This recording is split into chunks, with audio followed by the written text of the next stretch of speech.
Hello everyone, Vickieverlie here. This is going to be the big monthly reading for all signs, not to be confused with the smaller mini readings that I've been posting during the month. This is going to be the big reading. We're going to look at some astrology, and then we're going to do some cards from the Hanson Roberts Tarot and the Aquarian Tarot. And then next we're going to pull cards from my Holy HAMSA deck that I created, and my Beast Mistress Animal Oracle cards that I've created. And then we're also going to pull lots from my lots that I've created, lots of love, lots of answers, and lots of proverbs. If you want to get a hold of me for any reason, the only way to do so is through my website. I am a very seasoned psychic. I'm the original tarot reader on YouTube. I established and created this format over 10 years ago. And I've also been doing professional readings since the 80s, so I have many decades of thousands and thousands of actual case readings, actually tuning into people, not just throwing out random thoughts on YouTube, okay? Before we dive into the astrology, I wanted to let everybody know this is going to be the last month for this Aries Ingress reading. And this Aries Ingress reading is a very special reading this year because of all the other things. And what I've done, because I didn't want to do separate readings for the eclipses and the Aries Ingress and the Zero Neptune. There's a Neptune-Saturn conjunction, which, by the way, the first eclipse and the Neptune-Saturn conjunction have already passed by the time you're watching this video, but the energy is still active, and it's going to get reactivated on this Aries Ingress because that is also this Zero Aries point in which the whole thing of the Neptune-Saturn conjunction was in. So I know it's a mouthful, but that being said, instead of it just being the Aries Ingress, we're going to dive into all of that astrology, and it's all under the flag of the Aries Ingress, and it looks like this when you go to my website, which is, by the way, the only way to order a reading from me. I won't be messaging you on social media. Those are imposters. Please don't be fooled. Okay, so let's dive into the astrology. Well, we're kicking off the month right away on the 3rd with the full moon lunar eclipse. It's at 12:54 of Virgo, pretty much 13. I'm counting it as 13 for the most part because there's only 59 minutes. It's 12:59 and it turns into 13. So, but anyways, that's happening at 6:38 a.m. on March 3rd, so overnight in the early mornings. On the 10th, Jupiter goes direct. Jupiter, the planet of good luck, good fortune, and the great benefic, goes direct, and it has been retrograding since 11/11 of last year of 2025. So that's going to really help get things moving, and it's going to be making some beautiful trines throughout the month too, and that's all being discussed in the reading too. There's a grand trine with Jupiter in the Aries Ingress chart. On the 18th, we've got the new moon in Pisces. Did I say this was a full moon lunar eclipse in Pisces? It's actually in Virgo. If I made that mistake, excuse me. Because then we have on the 18th the new moon in Pisces. It's not an eclipse, but it's a new moon. And it's at the very end of it. It's at 28 of Pisces 27, 9:23 p.m. Eastern Time.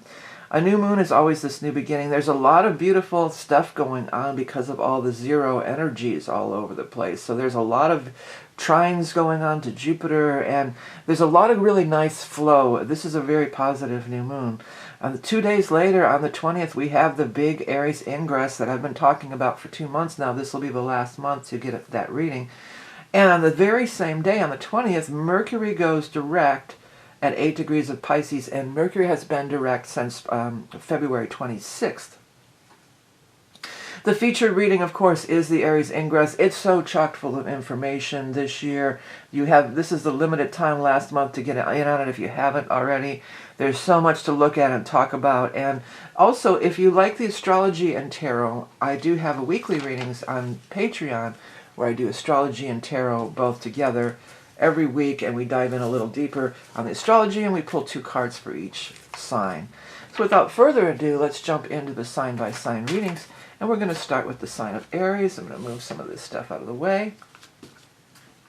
Well, Aries, it's all about you. It's been all about you for some time now. We've had the Saturn-Neptune conjunction in your sign. That's huge. That's, again, something that'll be discussed in this Aries Ingress reading. And then the Aries Ingress itself. And again, that happens every year, and it's the astrological new year, yes.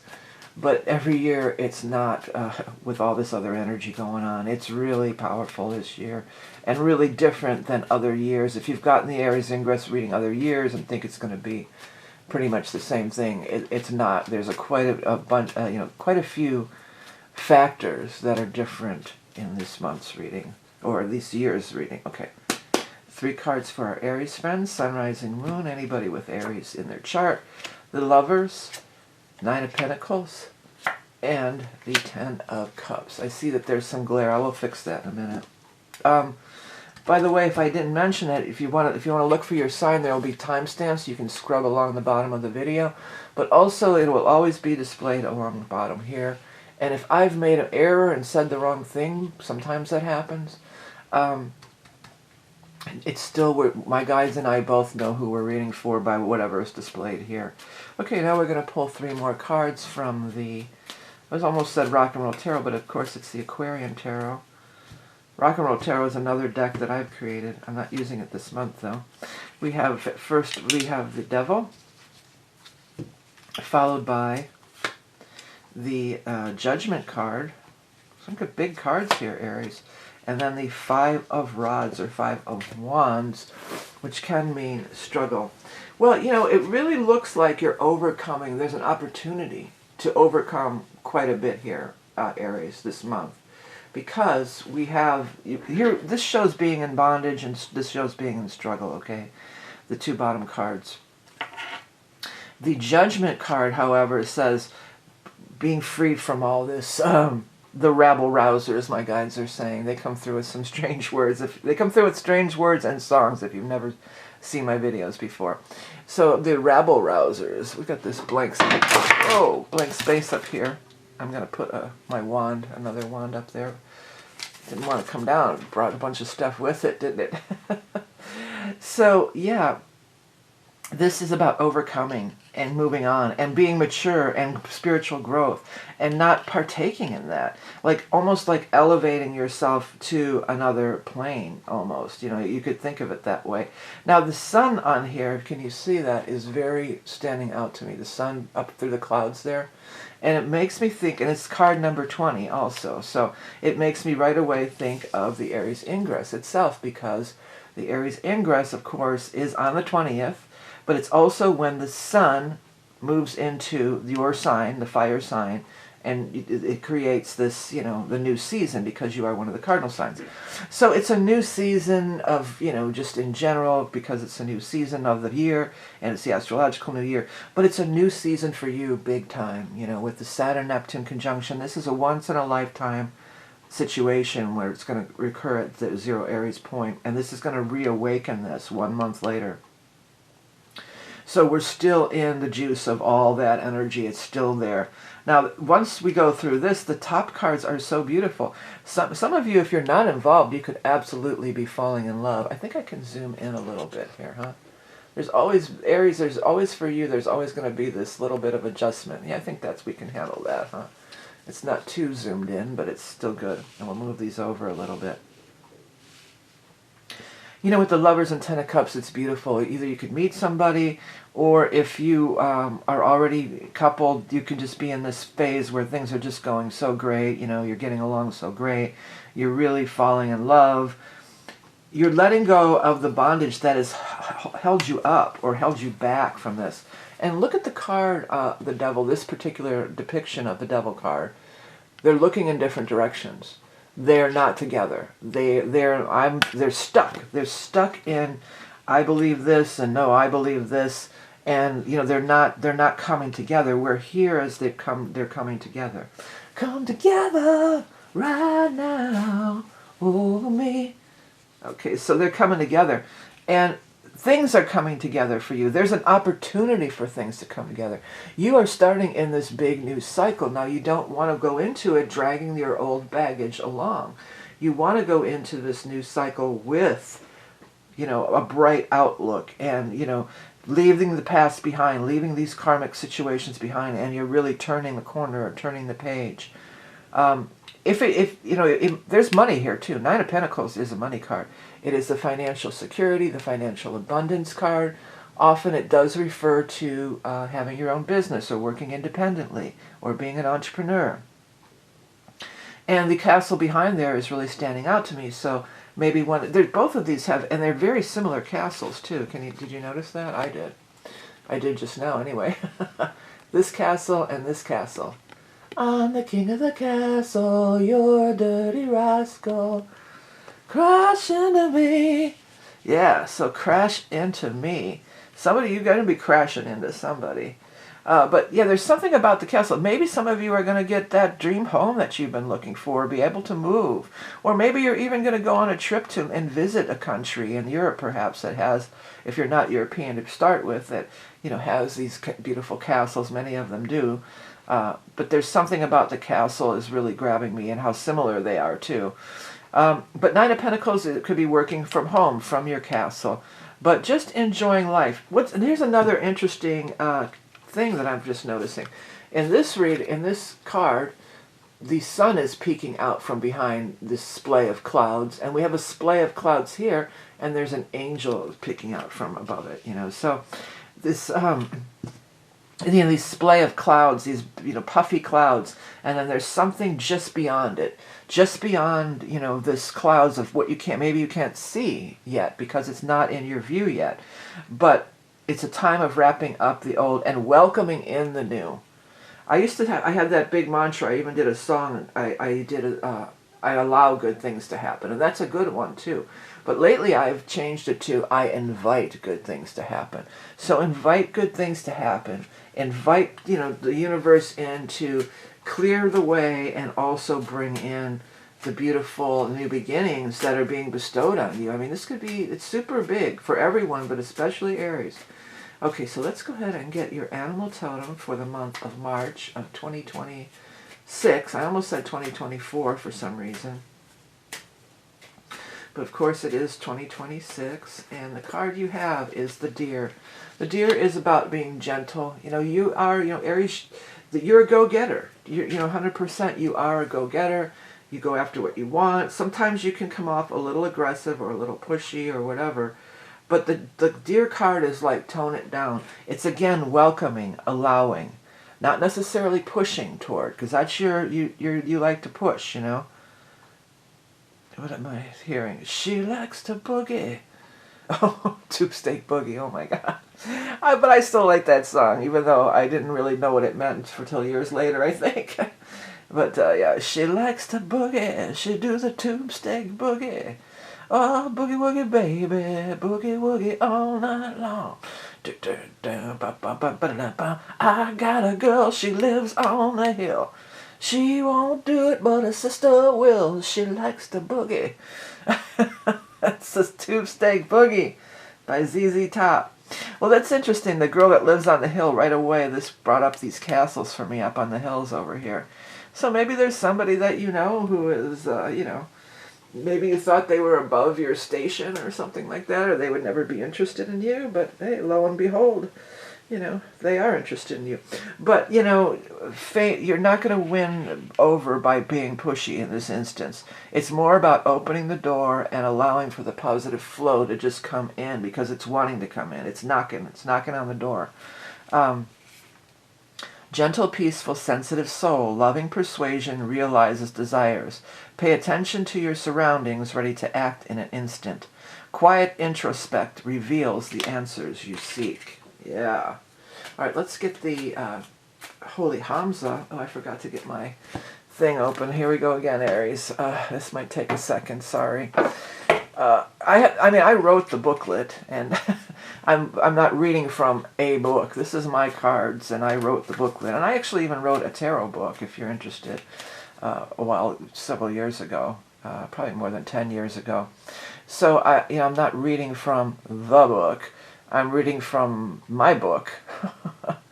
As soon as I can find my book. My book, my book, my book. Talking about my book, my book. Ooh, ooh, ooh. Here it is, my booklet. I forgot I have to unplug this and turn it sideways. Hold on. Excuse me. Oh, sorry, Aries.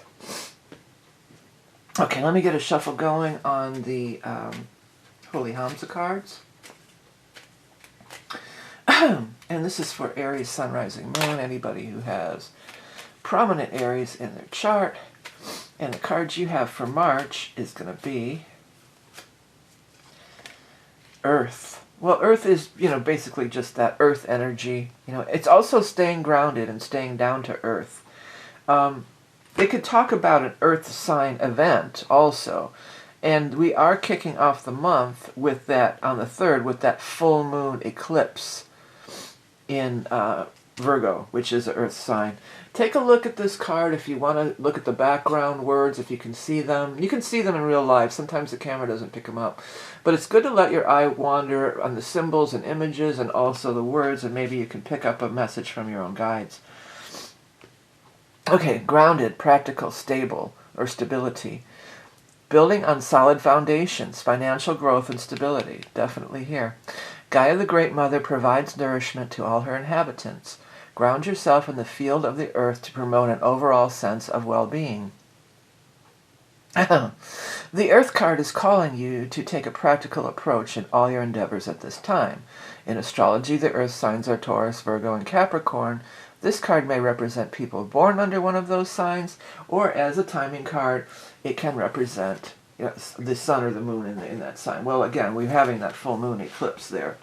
So you could be seeing some big developments all the way right at the beginning of the month, here with the full moon eclipse. Okay, so I did move, maybe I'll put the lots up there because the lots aren't going to show up down here. That's how I'm going to do it. Usually I put the lots on the bottom, but I'm going to put them on the top because we're getting a little glare on the cards, and I don't want to turn the lights out.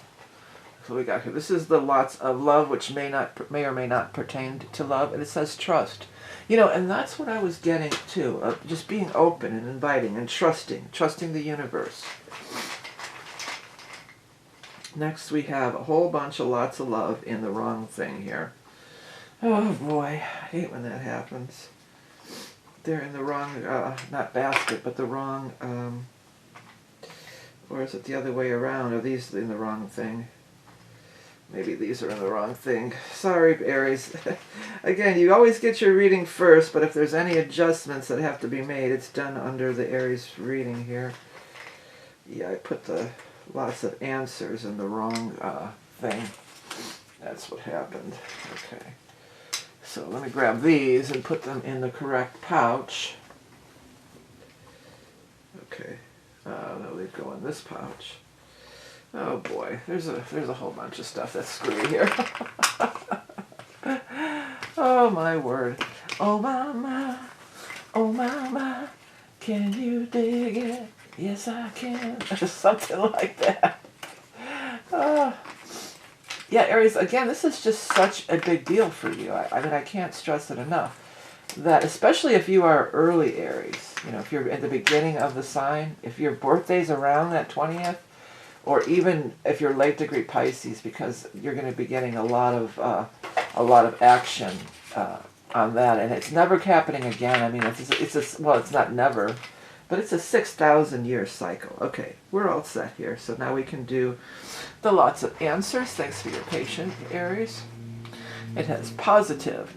Positive means yes, it's positive as opposed to negative, of course, but positive also is, again, just keeping that positive attitude. Now finally, the lots of Proverbs. We have work smart, not hard. Yeah, well, that would go along with this Nine of Pentacles. I could see that for sure. It's a Nine of Pentacles. This is positive if you can't see it. That's all. It just says positive. Yeah, so that would go along big time with this Nine of Pentacles, working smart, not hard. Where you've been, fighting the good fight and being frustrated, it's really time to let go of all that stuff. Let go and let flow. That's what my guides are saying. So let go and let flow, because there is this great universal energy that is coming through and is really lighting you up like never before. It's time to put yourself out there. Maybe you can meet a love. Maybe your relationship could take a turn for the better. But really a lot of good things. Again, if you want to really dive into your specific chart and all the eclipses and all everything that's been happening with the astrology Aries Ingress reading, this is the last month. If you haven't got yours yet, you're planning on it, head over to my website because it's only available for a limited time. Let's clear the decks here. I also want to do a little energy clearing. And next we're going to move on to the sign of Taurus. I have to get a drink of water. Okay, Taurus. Well, you know, that full moon eclipse on the 3rd, that's some really nice energy for you, because it's a nice, beautiful trine to your energy. And there's a lot of earth and water. We're moving out of earth and water and air and fire in general. Many of the outer planets are going to be moving out. We've got the Saturn Aries, Saturn Neptune has moved into Aries. And then next month we're going to have Uranus going into the air sign, you know, and Uranus will be moving out of your sign next month here. That last eclipse squared Uranus in your sign too, so the one in the end of February. So that may have been, you know, that may have kind of thrown you off kilter. You may have gotten a little bit of a jolt or something from that. But you know, now things are sort of toning down a little. I mean, there's still a lot. We're still in eclipse season. There's a lot going on. But I feel like it's kind of a little bit better in flow with your energy. And it's winding down a very long cycle, an 8-year cycle actually for you, of having the Uranus in your sign. So I know it's not been fun for a lot of you. So this is the tail end of that. So it's wrapping up the loose ends of all that. And return to stability. Return to being in a more stable situation, which is what you always will prefer, usually, Taurus, you know. That's your jam. All right, well, we have 3 cards for Taurus. Ooh, 10 of Swords. The Judgment card again in the same spot, and also I shuffled and I cut. It wasn't like it was still on top and just didn't come out or didn't get shuffled back into the deck. It was shuffled back into the deck, and it was, I want to say reunited. That's such a weird thing to say. So, I mean, maybe some of you are going to be reunited. That could be the case. But, it reemerged on the cut. So, you are also, and, everybody's, I think, finishing up a karmic cycle because Saturn is the lord of the karma. Saturn went through the entire zodiac to the last sign of Pisces. And now it has come down to, it's coming back into play. And starting a new cycle. It's starting at 0 Aries in the first sign of the whole zodiac, right? So, there is this big karmic recycling. And it comes after the 10 of Swords. 10 of Swords is pretty heavy duty. This is feeling, I just can't take this anymore, stabbed in the back, the straw that broke the camel's back kind of a thing. And it's saying, you know what? You don't have to do that anymore. It's time for you to move on. The new day is dawning. Again, the sun is rising over these clouds. The sun is, the solar event of this month is going to be the sun moving into Aries and the start of the new season, and it's reactivating the Saturn-Neptune conjunction. So it could be something around and it's the 20. It could be something around the 20th. But it's coming. It's resolving this. You don't have to sing this song. You don't have to do this dance anymore. Some of you, this 7 of Cups, that top one, it looks like a hand holding a microphone, doesn't it? So maybe some of you, maybe you're going to do some kind of, many Tauruses are musical. I've had, always Tauruses are very musical, musically oriented, musical talent, natural musical talent. So maybe some of you are done with a music project. Maybe it's just like, you know what, I am not going to work in this band anymore. I've had enough of this bullshit. And I'm going to go break out on my own, or I'm going to start singing. Or I'm going to get back to singing. Maybe you let that go. Or, this could also be, I right away think of music with microphones, but, maybe you're going to be giving an important speech or some other thing where you would be talking on a microphone or recording a podcast even, something like that.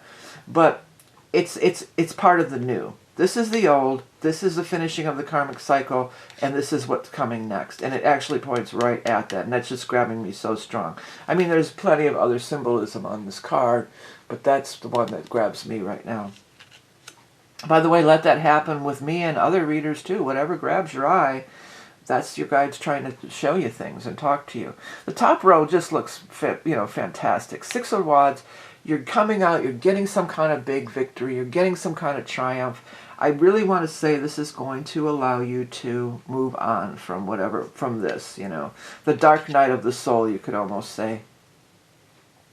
Note that this card, too, also has a big, giant sun behind it here, too. So it could again be talking about this Aries ingress where the sun starts its new journey around the astrological new year. And this card as well has a sun rising over here in the horizon too. So there is a lot of solar energy here. It could also be looking ahead to when the sun moves into your sign, like next month. So that could be, I mean, because these things are long-standing.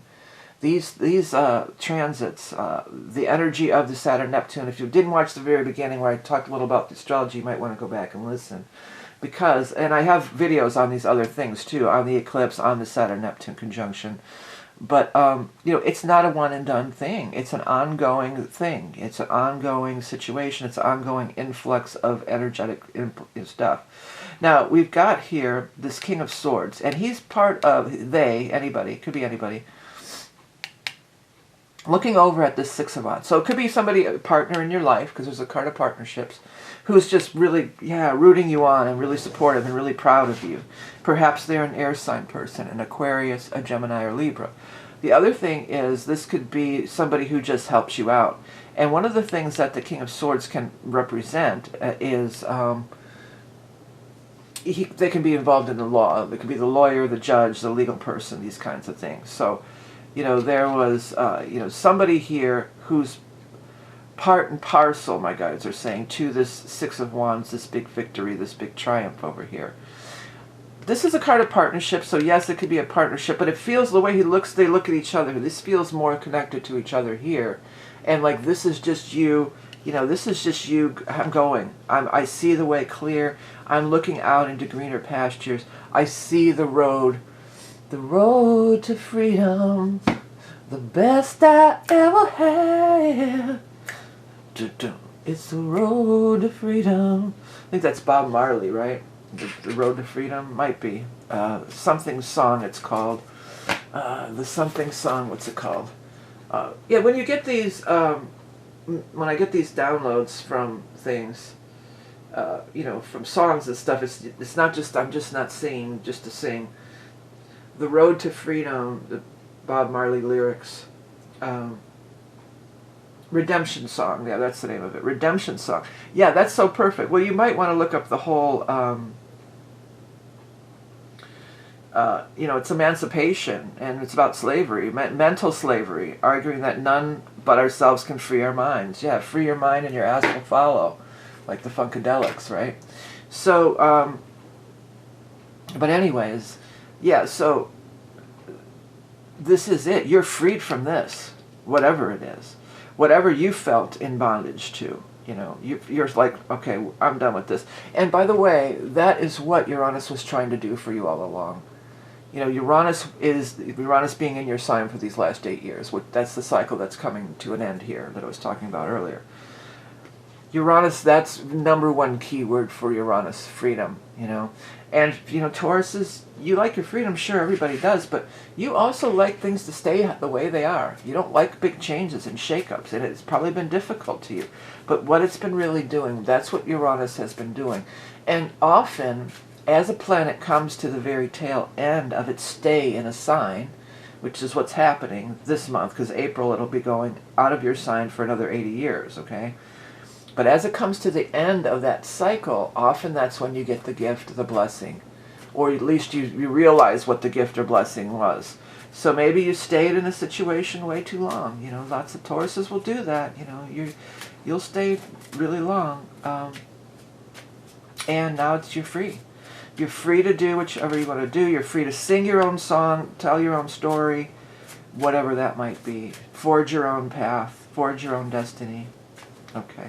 Let's get an animal totem card for Taurus. You got the pig, which is a great card. Don't be put off by that. Pig is one of the best cards in the animal totem deck here because it is major abundance. So it's, let me read it. Also has the sun on it. There's that sun again. Tenacious, steadfast, bold, independent, bringer of luck, prosperity, and wealth. Feast and celebrate and get gratitude. Prolific creation, a time of great fertility. Yeah, time of great fertility. All right, let's see here. Let's get your lots of proverb. Or no, this is my this is my holy HAMSA deck. Not the lots yet. we're doing the Holy HAMSA cards first. With one Holy HAMSA card for March, for Taurus, we have Dragonfly. Yeah. And by the way, this is an indie deck that I created, and I hand drew all of this. This is no AI art of any sort, or clip art, or anything else, okay? This was a year of my life. And if you want to work with the deck, it's available. You can find the links below or on my website. But if you want to pause and look some of these background words and look at some of the imagery, that's the way that you can really get some downloads and information of your own from the cards, from your own guides and spirits. Okay, fairies, healing, multidimensionality. See them zipping to and fro, magical creatures of the sky. The dragonfly has an otherworldly presence as it edges on this world and the next. From the borderlands of air, water, and earth, the dragonfly brings knowledge and healing from the higher dimensions of being. If the dragonfly has made an appearance in your card or in your life, you can be sure that magic is not far behind. Seeing a dragonfly may spark a soul memory of another time or another realm where actual dragons flew through the air and reigned supreme. Yeah. Dragonfly and also snapdragons. I've always loved dragonflies, and I've had this affinity with them, and snapdragons are my favorite flower. And I never ever put it together like, hey, maybe I have some affinity with dragons. But yeah, my soul guides. I guess you could call them my soul guides. Yeah, but they definitely have shown me, in the interim that is the case for me. And maybe that's the case for you. All right, well, let's go ahead and get the... but this changing dimensions, I mean, the Uranus energy can have that impact or that feeling of actually changing. It's Uranus in itself is multidimensional, okay? Let's get your lots of love, which may or may not pertain to love. It says, listen. Listen. Oh, do, how much I love you. I just changed keys, okay? Lots of answers. It says, probably. These are fun. These are my lots that I created, and they're fun to work with on your own. If you just want to hang out and sit and listening to music or watching TV and just pull them out, ask a question and pull them out. It's pretty fun. Okay, last one. Lots of proverb. It says, "Be yourself because everyone else is taken." I'm hearing the song. It's "Be Our Guest" from, I think it's Beauty and the Beast. But I'm hearing it with "Be yourself." Be yourself, be yourself. Da, da, da, da, da, da, da. Well, I think that's what you're doing. You're breaking free from some construct. And the mic thing too. Like maybe some of you are leaving your band and you're going to go out solo. Or maybe you've been trying to write a book or do a podcast with somebody else and you're like, you know what, I'm just going to do it on my own. When I first started this channel, I am the original tarot reader on YouTube. I know people always want to contest me on that, but I did. I invented this format, and you can just check it if you don't believe me by the dates on the videos, okay? But I originally did start astrology doing it with other people. I started doing astrology, and I tried it with a couple other people. And it just, I just said, you know what, I just feel like I need to do this on my own, and then I did. And I had some success for some years. I mean, it's not the same as it was, but but just by following my own voice and my own my own calling and not looking for outside approval from anybody, you know what I mean, or having to bend what my vision, because this guy has a vision, having to bend my vision to accommodate somebody else's input, you know what I mean. All right, so yeah, Taurus, exciting month. The Aries ingress, I mean, it's potent for everybody. It talks about the eclipses. It talks about the Saturn-Neptune conjunction. I mean, this year's reading is a very potent one and packed full of all kinds of stuff. We'll look at every single bit of it and more, any other big astrology things that you have going on. It looks like this on the website. If you want to get in, this is the last month to get in on it, so check it out. Check it out, souls, brother. Check it out now. All right. Quick sip. And next we're going to move on to the sign of Gemini. Well, Gemini, well, Mercury's going direct, you know, and you're the ruler of Mercury. I mean, that's your ruling planet. So you more than anybody always might feel these Mercury retrogrades a little bit more. So that's going to be happening on the 20th, the exact day. Mercury goes direct, the exact day of the Aries ingress. So, all right. So let's get 3 cards here. Aries ingress. I'm not Aries ingress. I want to shuffle again because I'm saying Aries ingress. I want to shuffle and make sure we're talking about Gemini, Sun, Rising, Moon for March 2026. Here we go. Oh, we got the Wish card. It's their first card out. Lovely. 3 of Cups, happiness and joy, and 8 of Pentacles, getting to do the work that you really love. Nice. Who could ask for anything more? Who could ask for anything more? All right. Next, we're going to pull 3 more cards for you for the bottom row from the Aquarian Tarot for Gemini, Sun, Rising, Moon, anybody with prominent Gemini in their astrology. 3 of Wands, ships are coming in. Yay. Ships are coming in. 2 of Wands, or 2 of Pentacles, I mean. And finally, 2 of Swords. You got 2s. You got 2s and 3s. You notice that? I do. So you've got 2 of Pentacles, 2 of Swords, 3 of Cups, 3 of Wands. And you've got, none of them are the same suit either. You've got the 4 elements of the, you know, the rods, the Pentacles, the Swords, the Cups, and you've got them in, you know, the low numbers. Because 2s and 3s are low numbers. Oops. So whenever you get, you know, low numbers, that always tells us that you're at the beginning phases of things. Things are at the beginning phases of situations. You got the Wish card as the very first card out, so that's always a wonderful card to see. It tells us that your wish is coming true, just plain and simple. So if you had a question or something in mind when you tuned into this video, you're getting a big yes. You're getting a yes, your wish is coming true, and there's going to be cause for celebration. This 3 of Cups can also be some kind of an event. Now, I'm not sure, is there any like major holidays in March? If there's not, I mean, oops, I just dropped a part of the calendar, fell out on the ground. Palm Sunday for Christians. Well, you know, I'm not catching anything right off the bat here, but it could be some kind of a holiday. It could also just be a party that you're invited to, somebody that you know is having a celebration of a birthday, anniversary, these types of things. A christening I'm picking up for somebody, a christening or a bryst, something having to do with a baby, or even a baby shower could be. Wishes coming true, and there's going to be reason to celebrate. Or maybe you're just going to be having the reason to celebrate. This could be landing your dream job here. This 8 of Pentacles, this is like having your dream job, or just, you know, getting to do the work that you love. So maybe even if you were looking for a backer or an endowment or somebody, a collaborator, you know, it could be a collaborator. It looks like that could be coming through for you, where you're going to get to spend the hours that you want to spend doing this. Like you don't have to break because of other responsibilities or do some other job. You might have to do some other job for a while with the 2 of Pentacles. You might be working some other job while you really pursue the thing that you're loving so much. That cloth and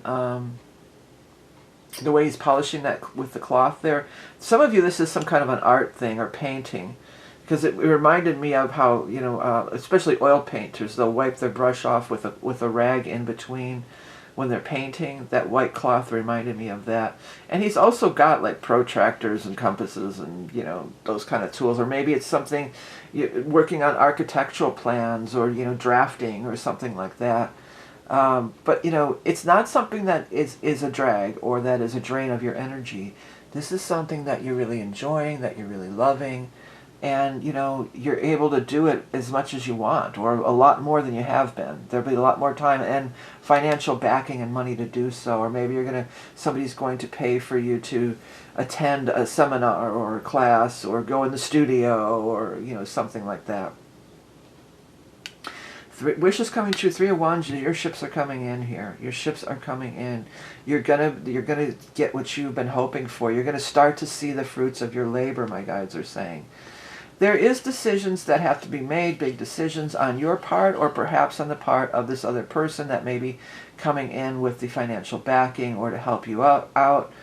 But I feel like overall, look at how the clouds are. I mean, the sky is here. Look at the sky here. and then it's clearing up, and then here it's crystal clear. You know, it's kind of weird that the sky is completely white, but the way I'm taking it is all this stuff has cleared away. All the minutia, all the crapola, all the garbage that was blinding you and not allowing you to see the direction to go in or see the vision for your future is finally coming together for you, and your ships are coming in. And it looks wonderful, actually. It looks like a really wonderful month. You know, this is, Uranus is getting ready to move into your sign also next month. So there could be big, you know, this is the preparatory stage almost for the Uranian energy to, you know, land in your sign. And wow, you know, it could be really monumental, really big stuff. A really, really big shoe. All right, let's get the animal totem for Gemini. The ox. The ox is about plodding on through. You know, just keep doing it, just keep working on it, just keep going forward, and keep plowing through. Keep working on what you're doing here. Find that time. Carve out those time to do that work that you love. Strength, endurance, patience, presence. Clearing of karma, accepting what is. Standing strong and plowing through. Elimination creates space for magic. Yeah. Well, I feel like some of you, if you've been working 2 jobs, you might be able to eliminate one of those jobs here pretty soon and be able to do your magic, you know, do what you really are, you know, your soul's calling, your soul work. Okay, let's get the lots, I keep wanting to call it lots, of course it's the Holy HAMSA. I keep wanting to call it, go to the lots and skipping the Holy HAMSA. Okay, Holy HAMSA. Holy HAMSA. One card for our Gemini friends for the month of March. What do we have? Got messaging, Mercury. This is basically your card. If I had to assign you a card, this would be it. Because this is the card of Mercury. And as I stated, it's card number 41. Let me get up to that area. You know, Mercury does go direct, actually on the day of the Aries ingress, on the 20th. So, and Mercury is your ruling planet anyway, so yeah. Text, Mercury, communication. News is coming quickly, auspicious plans unfolding. The message card encompasses all modes of communication, both past, present, and future. Texting, direct messaging, FaceTime, Zoom, phone calls, and the like. We live in such a fast-paced world with no signs of slowing down. And it's going to get even faster, by the way, Geminis, when Uranus goes into your sign. This card may indicate a time the time is right to reach out to that important contact to get the favorable response you are hoping for. Keep a watchful eye on your inbox for an important message that may be coming your way. Communication of all kinds is favored when this card makes an appearance. Yes. All right, let's dive in and get the Holy... It's the lots, not the Holy HAMSAs. Oh, it looks like there's still some mixed in the wrong kind, is there? No, there's not. It's just the light. All right, first we're going to do the lots of love, which may or may not pertain to love. And we have pause. Well, I wouldn't pause too long. I'd pause maybe until Mercury goes direct on the 20th, but other than that, you know, I wouldn't be pausing all that long. And next we're going to get the lots of answers. And we have soon. Yes. And then finally, the lots of proverb. For Gemini, Sun, Rising, Moon, anybody who has prominent Gemini. There's no accounting for taste. Yeah, there's no accounting for taste. So don't let somebody, you know, don't let somebody dim your light or dull your enthusiasm, you know. Maybe other people don't see your vision. Sometimes those are the best things, you know, that when other people don't see your vision. Like I mentioned earlier, I don't know why I keep thinking about this, but early on when I started my channel, I was just wanting somebody to do it with me, you know. And everybody's just like, what, YouTube? I don't know. Tarot? I don't know, you know, blah, blah, blah. Or even the tarot.com. I can go all the way back to that. When there used to be, remember when URLs were only a few letters, and then when it got to 5, right, T-A-R-O-T, yeah. When it got to 5 letters, I was like, oh man, it's 5 letters. And this is a time when buying domains was a big thing. Like people were buying Ford.com and Chevy.com and selling them for big money, you know. once because the companies wanted them. And I go, well, it's 5 letters. I should get tarot.com. Everybody I ran that by said, tarot.com. They're never going to do tarot on the internet. Blah, blah. I mean, everybody I mentioned it to. I was looking for some outside validation. And, you know, everybody poo-pooed it. Nobody saw the vision that I saw, you know. And lo and behold, of course, somebody did get tarot.com, and at some point they ended up selling it to Yahoo, I believe, for multi-million dollars of money. So you do you. You know, there's no accounting for taste. Some people aren't going to see their vision because it's not for them. It's for you, okay? And with Uranus coming into your sign, I mean, other than Aquarius, this Uranian energy, you're one who could really grab on and use that energy. You know, you've got that quicksilver lightning energy, you know, that sparkly, you know, you can work with this Uranus energy. And you're not one that has to hem and haw over everything. You know, Gemini, you can make a decision quickly and go for it, or pack up and leave in an instant, or, you know, something like that, if necessary, if called for. So exciting things are coming your way, Gemini, and we're just on the precipice. I mean, there's all these other changes which we can dive into here. And by the way, if you order that Aries Ingress, we will totally be looking at where that Uranus is going to hit in your chart in days and times. Because if you're Gemini's sun, chances are you have Mercury or other planets in Gemini too. So we'll look at all that. But yeah, exciting times ahead looks like for you, Gemini. So check it out. Check out the reading if you're interested, or go to my website. I have all sorts of different things. If you're interested in any of these decks or the books that I've written, you can find links below or in the description. Always through my website or through the direct link in the description of the video. Don't be fooled by imposters, because they're fakers. They're frauds, they're fakers, and they're imposters. Okay? Next, we're going to take a look at the sign of Cancer. Hello, Cancer. Thanks for tuning in. This is going to be your March 2026 reading. I mean, everybody's in the mix on this whole thing. Jupiter's going direct, and it's in your sign. That's another thing that is, you know, it's been retrograde since 11/11/25. Jupiter's got those great vibes, those good blessings for you, and they may have been sort of held back or delayed while Jupiter was in retrograde. So now it's moved direct, and it's going to be booking on through. It's going to be just trucking on through, and it's going to leave your sign. So you've got these next few months with Jupiter in your sign where you can really get that good luck and that benefit, and it won't be back for 12 years. You're another one with this Aries Ingress and all this stuff, the Saturn-Jupiter or Saturn-Neptune conjunction. You are one of the cardinal signs. So the cardinal signs will always feel these cardinal ingresses stronger, the seasonal changes, than the other signs, because the cardinals rule the seasonal changes. Okay, we've got Libra and Aries and Capricorn and Cancer. Oops, you can't see that, sorry. Here we go. So anytime a planet crosses one of these thresholds, well, not the sun, then we have a seasonal change. And then the next one will be the solstice in June when it goes into your sign. But this whole Aries Ingress thing, all this stuff, this is very impactful to you. Very impactful. It's making squares to your planetary things. And the Jupiter's involved, so it could be really good and lucky. We'd have to really dive in. Excuse me. We'd have to really dive in and look at your chart to know that for sure. You can order that reading if you want to dive into it.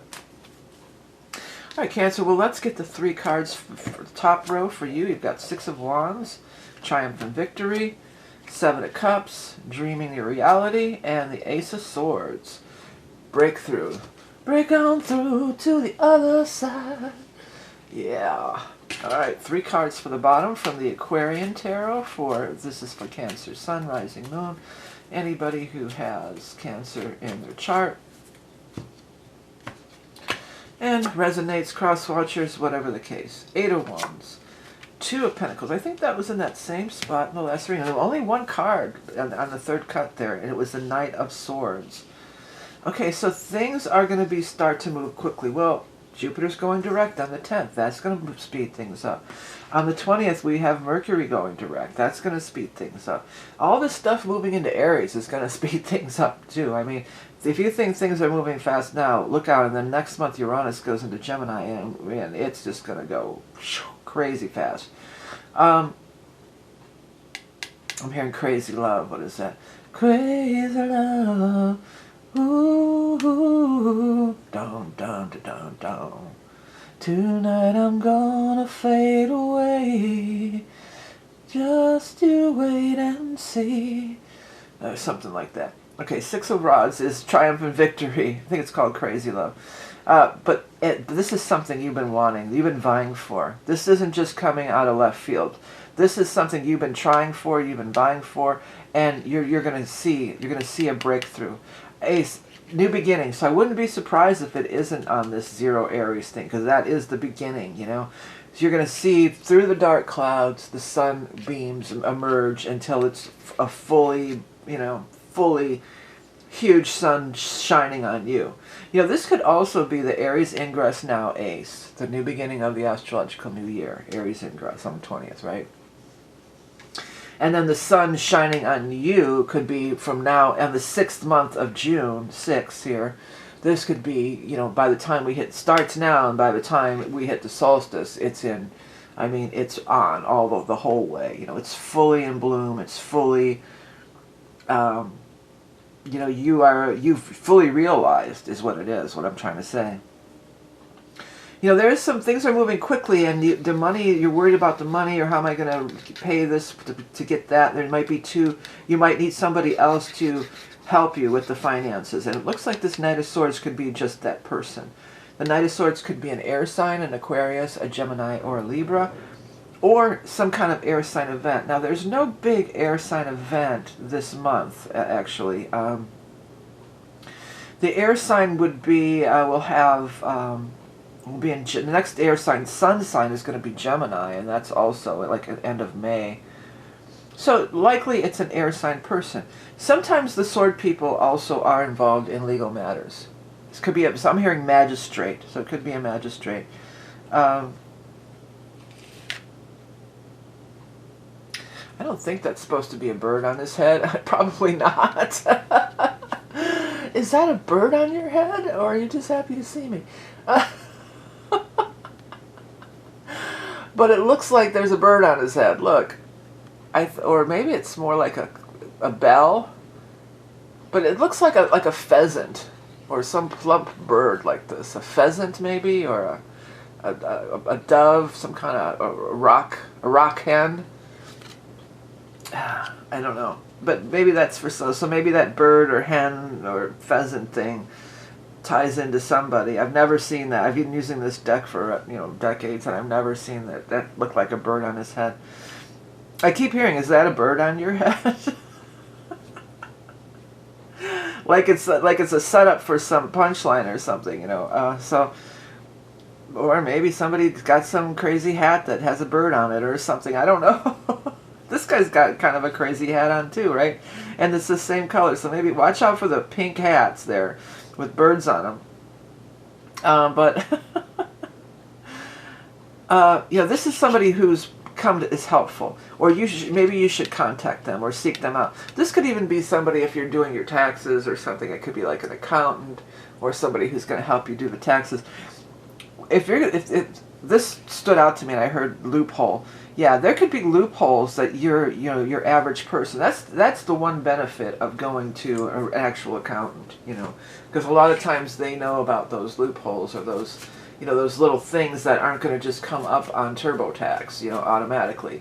That you have to kind of dig a little. They know, you know, they know the ins and outs. Let's just put it that way, you know. So you might be wanting to seek out somebody for financial advice or help. But big breakthroughs and big victories coming, and I do feel like this is talking about in 6 months or by the 6th month when your birthday season rolls around, by the solstice. What you're initiating now, wow, you know, it could be really big, and that's when Jupiter's going to be leaving your sign too. And often, I've said this to other signs, often when that planet leaves your sign, sometimes that's when you get the gift. You know, that's when you get the gift or you get the blessing. Okay, let me get an animal totem here. I don't want to get hiccups. Control my breathing. Okay, I think I stopped it. You've got the goat. Well, of course, the goat in modern times is that greatest of all time, that acronym. You know, people say that. But I always think of it as Capricorn. Could be a Capricorn. Could be something that started in Capricorn season back in the first month of January, and now you're starting to see, you're getting, climbing that mountain. When you climb to the top of the mountain, look out over the sea. Think about all those strange things. Do-do-do-do-do. It ain't easy. It's Bowie. It ain't easy to get to here when you're going down. Dum, dum. All right. Independent, ambitious, rugged, curious, unfaltering perseverance and determination, climbing to new heights, top of the heap, overcoming obstacles, success after hard work. Yeah. I'm picking up the success all over the place. So definitely success, but it's saying, it's not just going to fall in your lap. There has to be, effort and work applied to it. Could be a Capricorn person too. All right, next we're going to do the Holy HAMSA card, which is another one of the decks that I've created. It's an indie deck. So if you'd like to support indie deck creators, you can find the link below or through my website to order your own. It's a good deck to work with, and it's all hand-drawn. There is absolutely no AI or clip art in this deck. Took me a year. Working on this deck. Snail, things are going slow. Yeah. Well, take a look if you can see. It's not always clear on camera, but if you want to pause the video and look at some of these background words, just kind of do a scan over, and if anything, grabs your attention, sometimes that can be, a big message for you, a personal message for you in this general reading. All right, slow, pace, patience, moderation. Everything in good time, moving at a leisurely pace. You are being advised to slow down when this card makes an appearance. You may be overdoing it and needing a change of pace. It also may be an indicator that things are moving more slowly than you would like.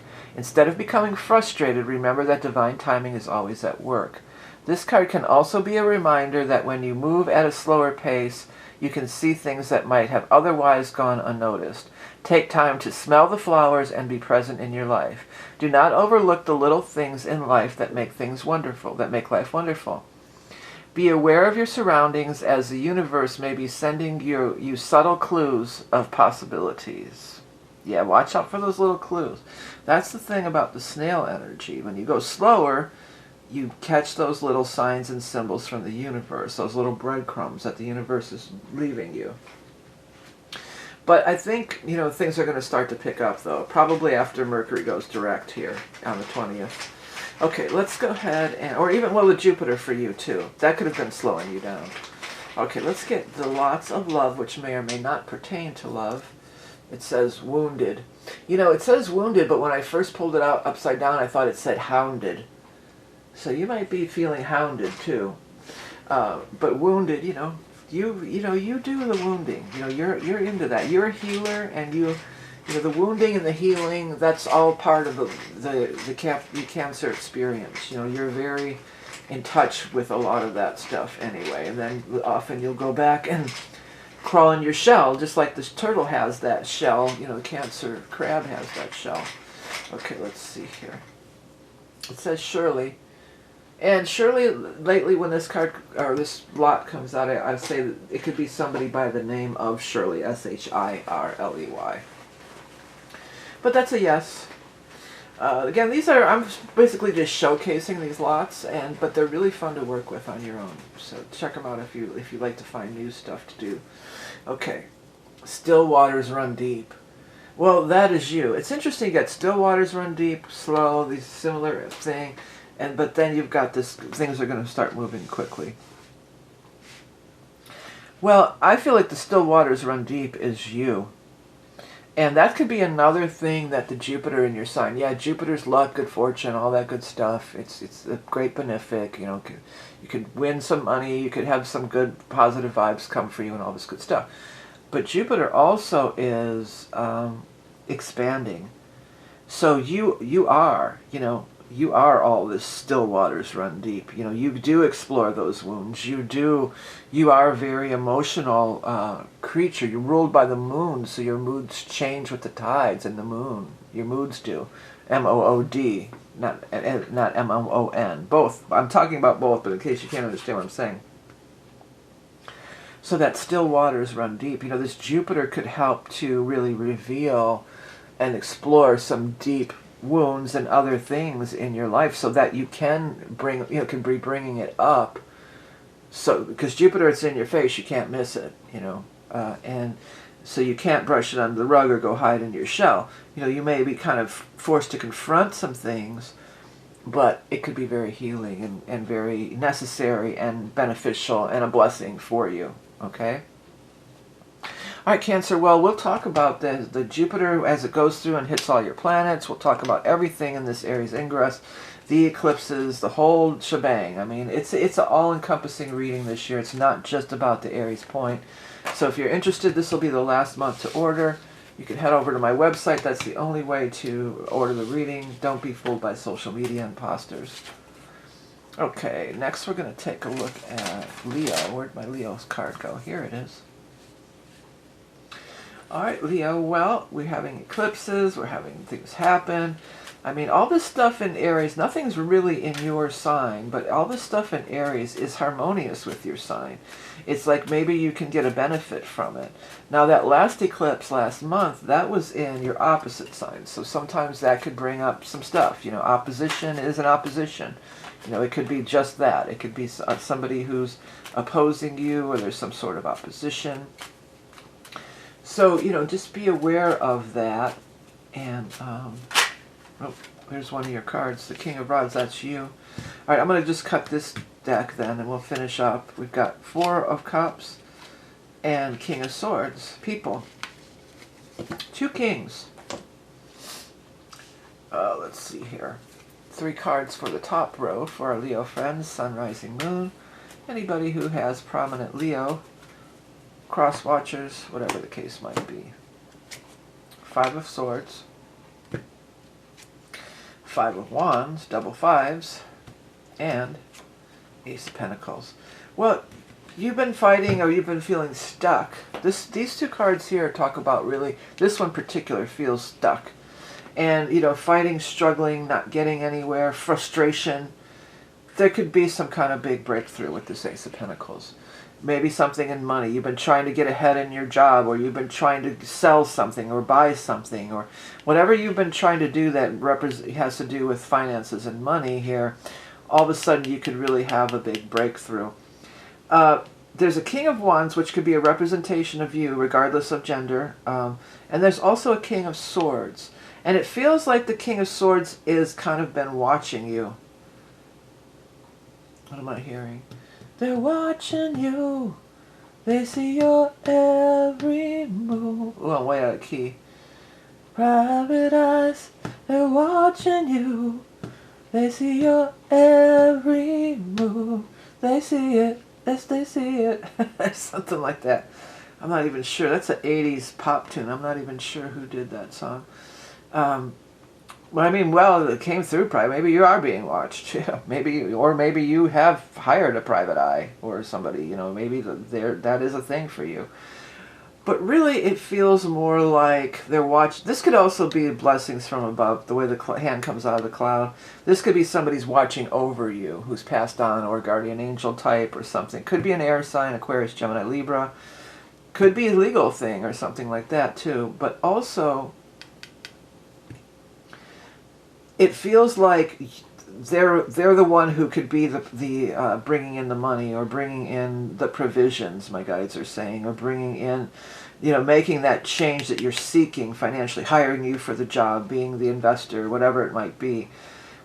But they've been watching, or maybe they've been just like looking over your work, or looking over it could be, if this is an academic situation, either for you or maybe one of your kids or somebody, this could be maybe they've got this great, you know, often in, you know, academia, people will get job recommendations, you know, they get placed in jobs and stuff right from the school, you know, and maybe they're watching you and they're considering, they're watching you and they're considering you for this money influx, whatever it might be.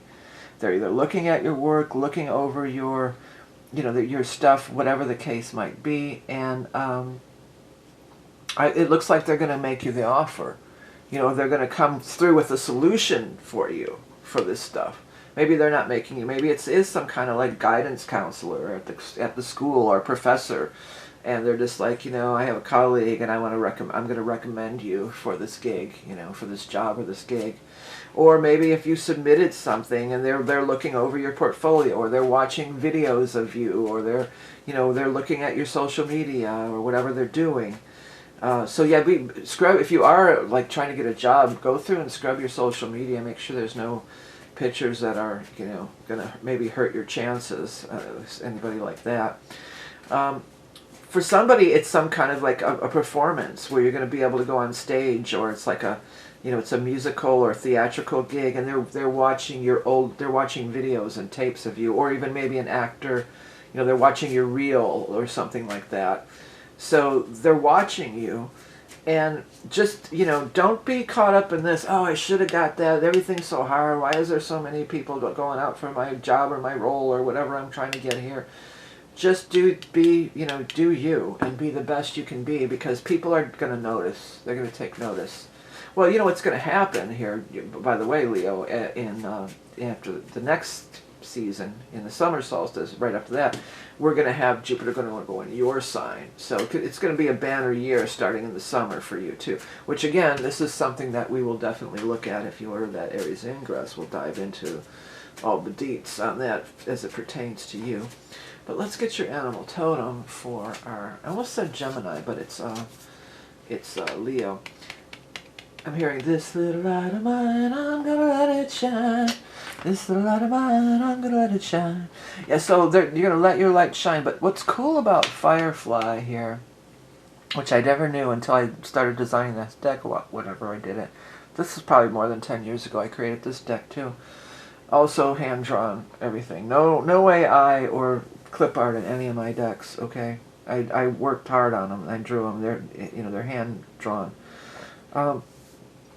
But what was I saying about lightning bug? Yeah, it has this unique thing. The patterns that lightning bugs are flashing their lights in are not random. They're very much synchronized and synchronistic.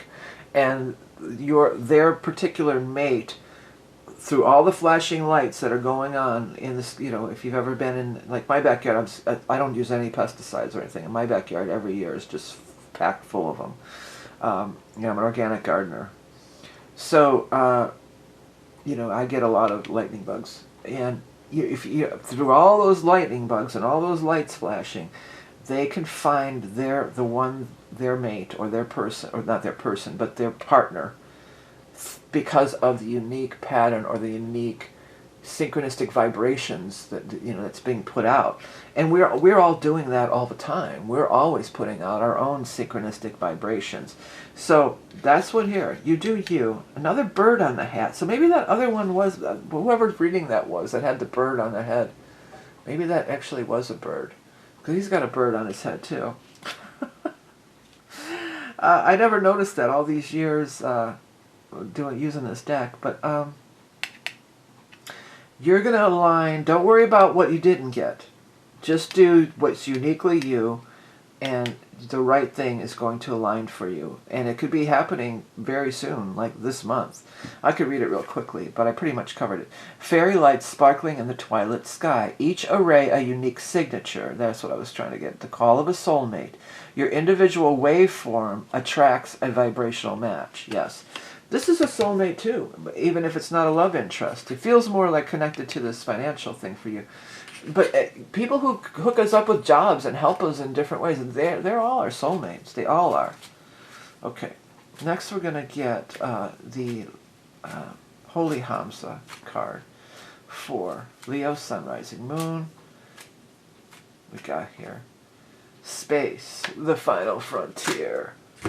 Okay, so Space. If you want to pause the video and zoom in and look at some of these background words on the background here, you may be able to get a message for yourself. That's why they're there. I mean, I know sometimes on camera they're hard to see, but if you want to work with this deck, again, this is an indie deck that I drew by hand. It took me a year of my life to create this deck. No AI, no bullshit, all right? Space, future, stargazer, transcendent, blasting off, exploring new territory. The space card is inviting you to look beyond the mundane existence of the Earth plane. We are but one of the billions of galaxies in the known universe, a mind-boggling fact indeed. There is so much more than we mere mortals can even comprehend. The night sky brings a sense of peace and wonderment as we bask in its vastness. You may have an affinity with or sense the presence of higher expressions of consciousness, perhaps otherworldly. On a more down-to-earth level, the space card may indicate an interest in astronomy, astrology, or even astrophysics. This card can be a message of breaking free from limiting situations and blasting off into new possibilities that have never been explored before. Well, what I was thinking about the night sky, well, the fireflies are in the night sky too, twinkling, and they do look like stars sometimes. So maybe you want to do a little stargazing. Maybe you're going to see a shooting star, or even, some ET things if you're open for it. But maybe being out in the night. I know you're ruled by the sun, Leo, if you weren't aware, and you are a solar sign, I guess you could say, because the sun is solar. So you're, day vibrating. But maybe you want to look at some of the, go out at night and do a little stargazing. Okay. Poor stargazer, she's got no room for you. Dating. And something and something. Oh, hey. Oh, stargazer. Okay. Dating. So maybe you're going to be dating. Maybe there's going to be a vibrational match. Maybe this is a romantic connection. Could be for some. There's no gender, so don't worry if that's not your preference. If you like women, or you are a woman, or whatever your preference. It's just people. Okay. Easily. There we go. And then finally, the lots of proverb for Leo, sun, rising, moon. Leo, oh Leo, got no tears to cry. Beauty is in the eye of the beholder. Yeah. That unique thing again, maybe it's not for everybody, maybe you're not, whoa, that whole thing just fell over, they're all falling out, darn it. Maybe you're just not for everybody, and that's true, that's always true. The unique array, the unique connections, that's what it always is. Trying to copy somebody else, or be like somebody else, or do things the way somebody else did, you may get some kind of validation or something out of it.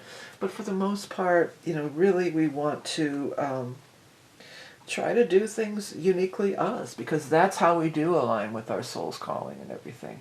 Which is another reading I have. I have the soul reading, if you're interested in that. But right now, if you want to get a reading, the hot ticket is the Aries Ingress, only available for this month. Will be the last chance to get it. So if you want to get in on it, it's chock full of so much stuff this time.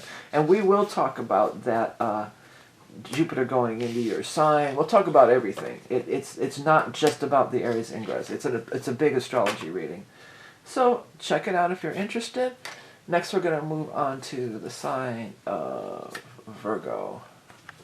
Hello Virgo, this is going to be your March of 2023 tarot reading, psychic tarot with oracle cards. This is for Virgo, sun, rising, moon, anybody who has prominent Virgo in their chart. Well, it's interesting, this is a full moon eclipse in your sign. So you get the one new moon, the one full moon every year, and this is going to be your full moon lunar eclipse in your sign. I do believe it's true. Ooh. You might have one more, let me just double check it before I speak. I think maybe even next year there might be another Virgo, but we're coming to the tail end of this. You've had this happening for a couple years. Actually, no, there'll be a in your season, August 28th, there will be a lunar eclipse. But it's in Pisces, your opposite sign. But yeah, your full moon eclipse here, so that's big news. I mean, sometimes things could be eclipsed out of your life. It can be culmination, things coming to fruition. It can absolutely be things coming to fruition that were set in motion back at the time of your birthday or solar return, last August, September. So it's a big deal. It's nothing small. And you know, there's Mercury's going direct. You're also a Mercury ruled sign on the 20th with the Aries ingress. We've got Jupiter going direct. So there is a lot going on. If we want to dive into exactly how it's going to pan out for you, as including all the other eclipse and the Neptune, Saturn conjunction, all the big astrology stuff, you may want to pick up that reading. It's very affordable.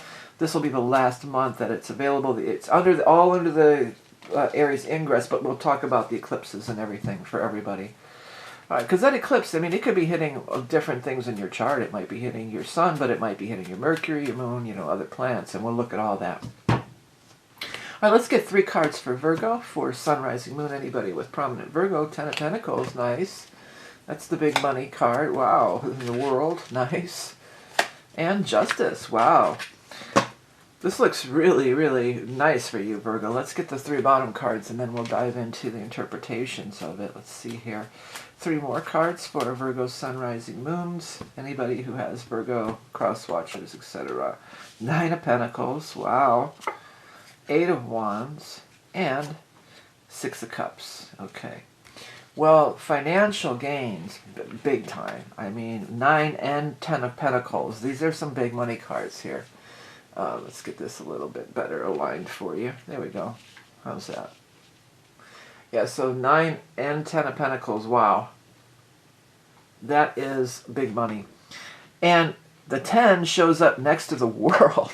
So that means, yeah, 9 and 10. 10 is the most you could probably, you maybe foresee happening, or the most money. I keep wanting to say capital gains. So some of you might be dealing with property. Yeah, and the castle back there is standing out to me. So you may be thinking, wow, if I can get this much for the sale of my house or my business, or pay this price, whatever you're hoping for, they're saying a big yes on that. And then with the World, it says even more than you thought. The Lion is really standing out to me on here too. So that could be Leo season, but that could also be when Jupiter moves up into Leo. So it may be panning out. Well, everything that happens around this Aries ingress and these eclipses pans out for a longer time. You know, the eclipse is a good 6-month thing. You know, all this stuff is not just one and done. You know, this is an ongoing stuff. That's why that reading could be really valuable to many people.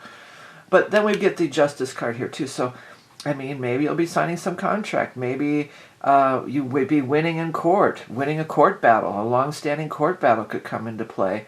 Whatever it is, you know, Justice is here, so that is the big money.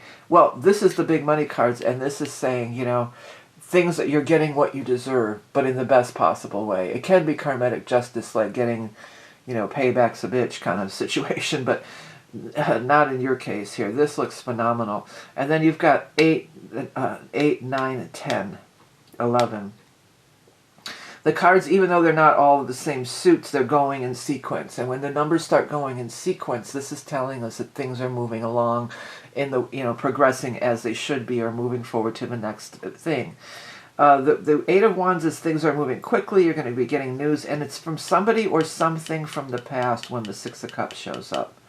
So it could be an old friend. It could be maybe, like, you know, I'm involved in, I don't know how many class action suits. I just throw them all in a folder when they come in and says, you're involved in a class action suit for this, that, and the other. Okay, cool.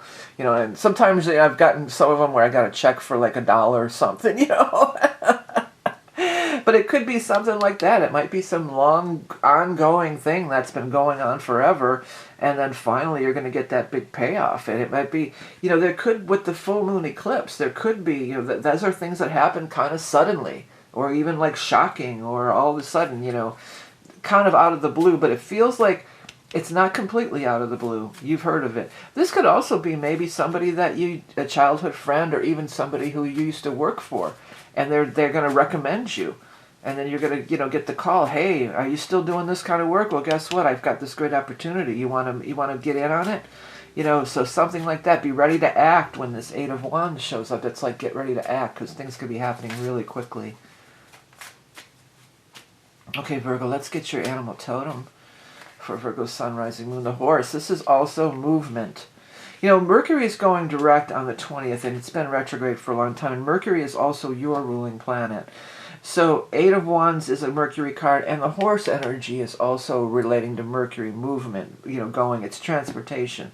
It's also, it's related to Jupiter, which is going direct on the 10th, because Jupiter is Sagittarius, and it's a horse, half the not the Chiron, the centaur, it's a half man, half horse. Okay, magic, divination, astral travel, journey. Ride like the wind to the furthest reaches. Expand beyond your comfort zone and explore the realms of possibility. Yeah, the world can be that too. The world has that exploring energy too, like going on, going beyond your comfort zone. Maybe even sometimes the world has to do with foreign countries and things like that. This could be some kind of foreign country, opportunity for you and for some people, or an opportunity to travel abroad, but there would be money attached to it. Somebody's going to buy a villa somewhere in Europe. Somebody who's not a European American here is going to be buying a villa, or maybe even inheriting it, because this could be inheritance passed down through generations. Okay, let me get your Holy HAMSA card for Virgo for March. Let's see what we get here. The Dream. Yeah, this is the only card in the deck that I created this deck, by the way. And I hand drew this. It was a year of my life creating this deck. So if you like indie decks and you want to support indie deck creators, you can find out about purchasing it too, to work with on your own. If you want to pause the video and zoom in on some of the background words, you may be able to get some information or downloads that way as well. Now, this card is totally a tribute to the Seven of Cups to me, because it even adds up to a 7, but it's got a Neptune right on it, on the eyelid there. It's about Neptunian energy. It's about dreaming, visualizing, these types of things. Intuition, meditation, subconscious. Visioning your life into being, communing with your higher self. The Dream card is the only card in the deck where the eyes are closed, inviting us to look inward for the answers. More than answers, you are co-creating your life with your dreams and visions. Do not judge your life by what you see in the outer world. Instead, keep the focus on what you are creating from within. Working with this patterning of your subconscious mind can bring great insights into what may be holding you back from living your dream. When the Dream card makes an appearance, be sure to pay close attention to your dreams, write them down, and speak them into your phone as soon as you wake, before they fade into oblivion. Yeah, but this feels more like something that you were hoping for in this case. You were dreaming it, you were hoping for it, and then that full moon eclipse, bam, that really brings it to the forefront and can really help bring it into fruition. All right, let's go ahead and pull a Lots of Love, which may or may not pertain to love. You have Kindred. So there's a kindred spirit involved in this. That's from that 6 of Cups. Childhood friend, I think, for a lot of people. Next we have the Lots of Answers. And it says naturally. Okay. So that's going with the natural flow and not trying to fight against it. To take the opportunities that are showing up. And finally, the Lots of Proverbs. It says, a stitch in time, save 9. Well, Virgo, I don't know if we really have to tell you that, because, you are very detail-oriented. But it says, basically just do it right the first time. Do it right the first time so you don't have to go back and, redo everything the last, later. So, just look over all the fine details. Again, who am I talking to? It's Virgo. That's your gem anyway. So yeah, just looking over the fine details, making sure if you have to sign anything, making sure that everything's signed. If you can wait till after Mercury goes direct on the 20th, that'd be great, but, maybe that's not always possible. Sometimes it's not possible. So it looks like things are really going to start moving for you. This full moon eclipse could really bring in money, prosperity, a lot of good stuff. If you want to dive into more of what it actually means for sure in your specific chart, this is the last chance to get in this month on the Aries Ingress reading, which encompasses this eclipse and other things, all the eclipses, the Neptune-Saturn conjunction, all the astrology that's coming up basically is in this reading. So check it out if you're interested. It could be very insightful. Where am I putting these cards at? I'm trying to put them all. There we go. I'm putting them over here. Okay. Without further ado, next we're going to move on to the sign of Libra. Hello, Libra. Well, again, nothing is exactly in your sign, but everybody's involved in everything. These are flying out. I guess I'll take them. It's 3 cards. Those flew out for you. We'll put them, I'll fix them up in a minute. Let me get the other cards shuffling. All this Aries stuff is in the house of the other. And then the Neptune, Saturn, all this stuff is going to be, this is all going to be about your other person. It's not so much about you. The emphasis is on the other people. And so these are things that you're going to have to contend with for good or for ill. There could be new people showing up in your life. You could be cutting old people out. It's going to be different for everybody. If that's where you get a personal reading, we could really go into the details. Okay, the bottom you have 6 of Pentacles, 10 of Cups, and 6 of Swords. Okay, so the top cards were these 2 and Wheel of Fortune. I'm going to put them like this, I guess. I think Wheel was probably here. So this was when I saw that it was the Knight and the Page and the Knight of Swords, I thought that was really interesting because actually both are a representation of you, okay? This is the air sign person, the Aquarius, the Gemini, or the Libra. But I feel like this is you. This is you in your much younger years, and then this is you later on. And it's interesting that they flew out too with the Wheel of Fortune, because the Wheel of Fortune is a great card. A great card. I always say I didn't put it on the cover of my Rock and Roll Tarot deck just for kicks. I did it because it's such a great card and it's attracting. It's an attraction. What do I have in here? Oh, glasses. I was trying to show you. This is the cover of my Rock and Roll Tarot. I put the Wheel of Fortune on there for a reason, because to me it's one of the best cards. And it is a card of attraction. It is a card of lucky, being in the right place at the right time. But really what I want to strongly associate it with for you in this reading is that it's divine timing. Maybe there was something you tried to do when you were younger, and it just wasn't there. I picked this up in another reading recently too. I feel like maybe the technology wasn't there. That'll happen. There's things that you have, like for instance, building a website. Maybe you were going to build a website, but you got into it was just too hard. You didn't want to have to learn HTML and programming and coding and all the shit that you used to have to learn. Well, now it's super easy. There's website builders everywhere, and it's super easy and super streamlined. Anybody can build a website. It's super easy. If you can upload pictures to social media and do posts on social media, you can build a website with today's technology. So it could be something like that. But whatever it is, the things were not aligned. Things were not aligned when you first tried to do this or had the idea for it, but now they are. Now things are aligning. Now divine timing has come into play. This could also be another person, not necessarily you, perhaps another air sign, Aquarius, Gemini, Libra, with all this stuff. Because here you are, Libra, right? And then directly across from you is the Aries energy, where we're having this huge concentration of all this action that's happening over here. And all that action is going to oppose all your Libra stuff, so it's still very relevant to you as far as the astrology reading goes.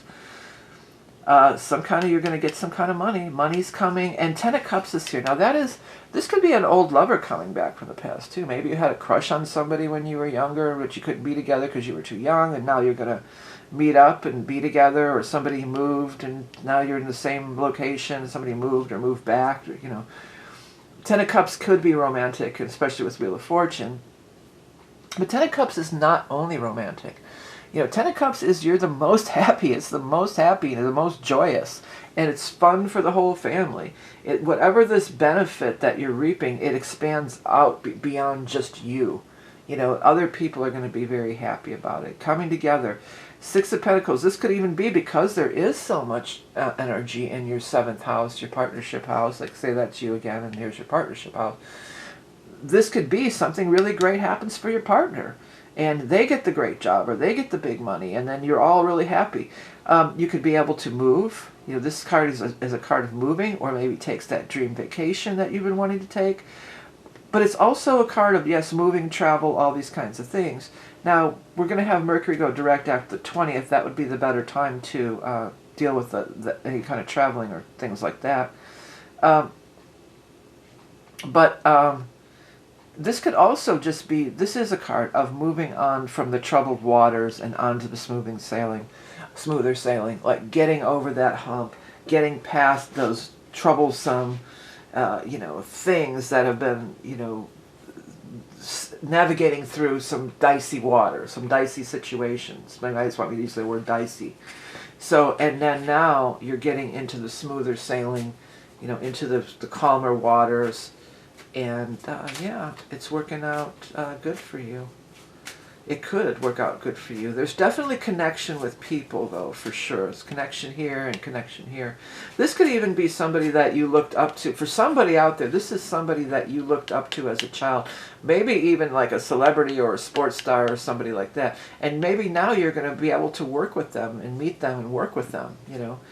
For some people, maybe if you're a musician, maybe you're going to go on tour with somebody that you know, you idolized them growing up and you loved their music, and now you're going to be, or even if you're in some kind of a touring production, you know, maybe you're going to get hired into some kind of as an actor or even a, you know, a stagehand or, you know, a crew member or whatever, and you're going to be able to interact with this person that you always admired.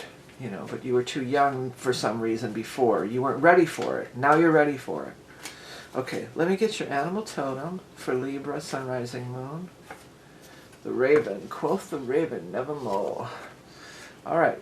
Magic, myth, legend, and lore. The raven is calling you to awaken to the mysteries and enchantments.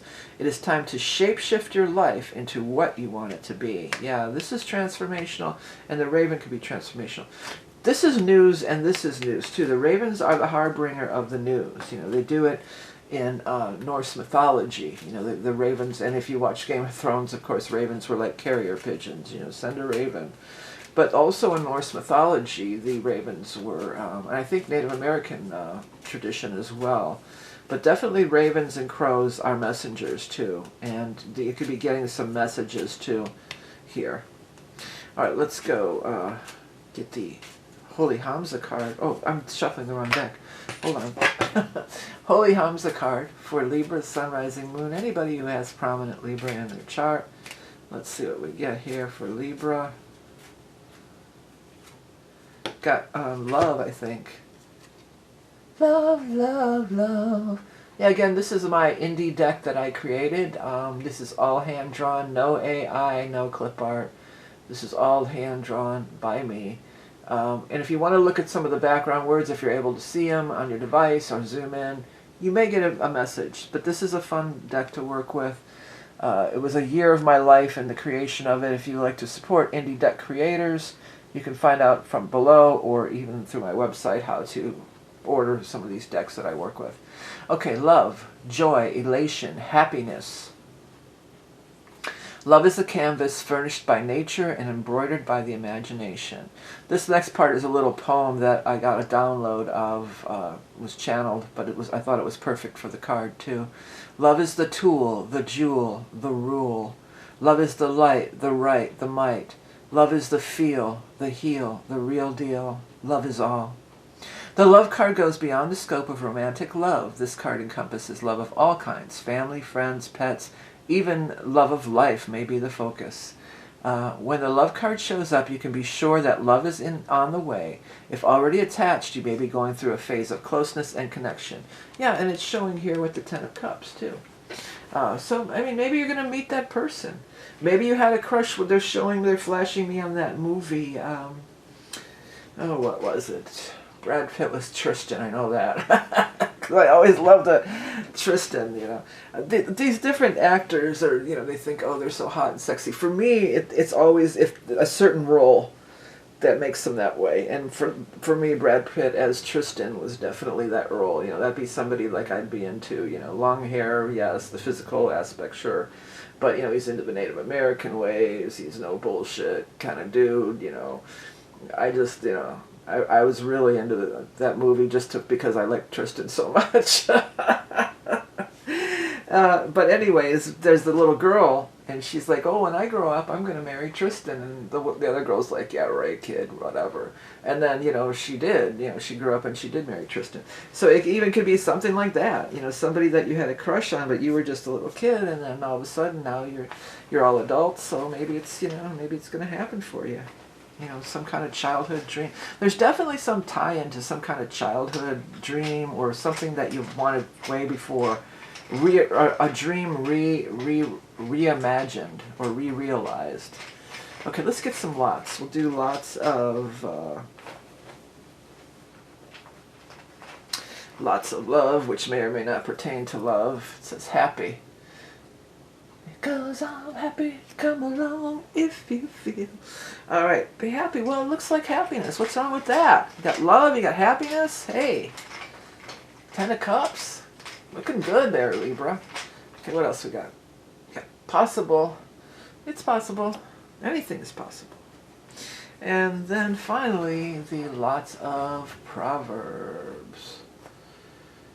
Don't look a gift horse in the mouth. Yeah, I mean, with all this eclipse, I told some of the other signs, you know, with this eclipse energy and stuff, things are going to be crazy wonky, you know, all kinds of crazy shit's going down, basically, you know, and it may not be, it may not show up in the package that you thought, even. Maybe you always had a dream of, maybe you saw that movie. What movie is that anyway? Legends of the Fall. You know, and you thought, oh, I'd like to meet somebody like Tristan, or maybe one of the other characters. And, you know, maybe it's not going to be Brad Pitt's not going to come knocking at your door, but maybe somebody really cool, kind of like that, is going to show up, you know. And the thing is, too, when you have these attractions, even if it is like a childhood crush or, you know, like people get crushed on music stars or actors and different things. Like I said, I don't have a crush on actors. I never did. Or even rock stars. Well, maybe when I was really young, like, you know, elementary school, you know, Tiger Beat, but after that, no, I didn't. Well, weirdly, I've met a lot of music stars. I've met a lot of them.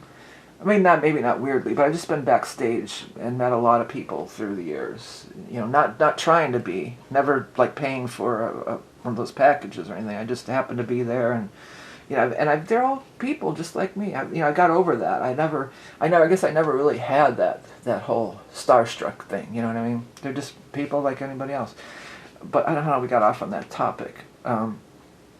Yeah, oh, but the reason why maybe you were attracted, let's use that Tristan thing as an example. So maybe the reason that you were so attracted to the character of Tristan is because your actual destiny lies with somebody who is very similar to that. And it's sparking some soul contract, soul memory stuff, you know. So don't be so, you know, Libras, you're pretty cool about that, you know. But don't be so like, oh, if it's not Tristan, then I'm not, you know, everybody else you know, I'm not interested. The universe has ways of bringing things around that you've forgotten about. These are soul contracts, you know, destinies that you made before incarnating that you've forgotten about, you know. So even if it's not that particular person, it's somebody that's sparking something. That childhood crush or that childhood thing was. You were still close, you were still tuned into your destiny. But then life gets in the way and we all go off on these other paths and all this shit happens. And next thing you know, wind up working in a gas station. Frank Zappa. Yeah, but things were all working out as planned. And you're getting a lot of people are. With all this energy, a lot of people are getting realigned and reconfigured and, you know, course corrected back on track to what we're really supposed to be doing in life. Okay. All right, so next we're going to look at the sign of Scorpio. Scorpio! All right, you're up next. Let's see here, Scorps. Well, you know, there's going to be a lot of fill-in in the grand trines. I was looking through the Patreon, the upcoming month to do the Patreon readings and all I don't go into all that right here. But like there's going to be big grand trines with Jupiter and these water signs and this Pisces stuff. And it's missing one thing. Your stuff is missing. So we have, you know, the Jupiter in Cancer and then all this stuff in Pisces. So that's going to make a trine. But then there's Scorpio stuff, which that's you and your planets. You probably, if you're Scorpio, you probably have other planets in Scorpio. So that's going to be here, and it's going to make a grand trine. So super powerful. And that's the kind of thing that we will look into you know, look into if you want to order that reading. There's a lot to look into. It's not just about the Aries ingress. It's about the Saturn-Neptune conjunction. It's about the eclipses. It's about all the astrological stuff that's going on right now. So if you want to get it, this will be the last month. The end of this month will be the last month to get it for yourselves. Okay, let's go ahead and get 3 cards for... oops. The Ace of Pentacles was the other card that came out. I'm going to give it Ace of Pentacles with the Queen of Pentacles, 10 of Pentacles. Wow. And Justice. All right, there you go, Cappy. Hey, well, let me get all the cards out, and then I'll talk. But I definitely am picking stuff up already for you. All right, next 3 more cards for Scorpio for March of 2026. March of 26. Page of Wands, Page of Rods, 4 of Pentacles, and the Judgment card. All right, well, money is, you know, money is here for sure. And when I saw this, when I saw the Ace, and then I saw the Queen of Pentacles, it feels like we're talking this eclipse here, right on the 3rd. So it could be really early in the month, some kind of big thing comes up here. If you're trying to sell a property, again, this could be this, or you're trying to buy a property, you could find that perfect place. Ace of Pentacles, you know, this is a new beginning in money. If you applied to this big job or for this big contract or something, you know, you could, justice, you know, you could get it. And then maybe you've got to sign some contracts, or even somebody is trying to get a government contract for their company or something. I feel like you're going to get it. Queen of Pentacles is here. That could be, you know, a person. It could be an earth sign person, a Taurus, a Capricorn, or Virgo. But I really feel strong it's talking about this earth sign eclipse for most people. But this could also be somebody who's part of the process. You know, the interviewer, the person hiring you, the person facilitating the contracts or whatever they're doing over here. If you have some kind of legal case pending, there could be an offer to settle here for you. A settlement for sure that's coming through really strong. And then you've got 10 and 11 here. So I feel like things are moving forward. 10, 11, things are moving forward. On the bottom here, we've got Page of Rods. So this is fire sign energy. This is highly likely the Aries ingress. Although the Page of Rods, this Aries ingress is an energy that's already been happening since the Neptune-Saturn conjunction on the 20th of February. And then this is just reactivating that point again. And again, that's something we'll dive into in the astrology reading big time for everybody.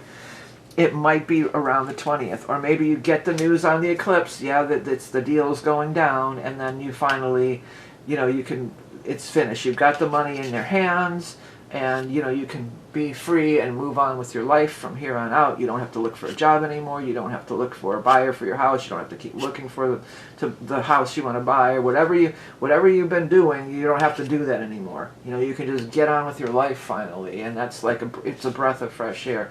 And this too, I would say right along when this card comes up, because it's 20, and the 20th is the big date there where, you know, there's whole lot of astrology going on, a whole lot of shaking going on. Wow, so financially, this is looking very sweet for many Scorpios this month, and I feel like it's that. Well, if you're Scorpio rising to the eclipse in Virgo, that's going to be, actually it'll be in your 11th house. I was thinking it was your 6th house.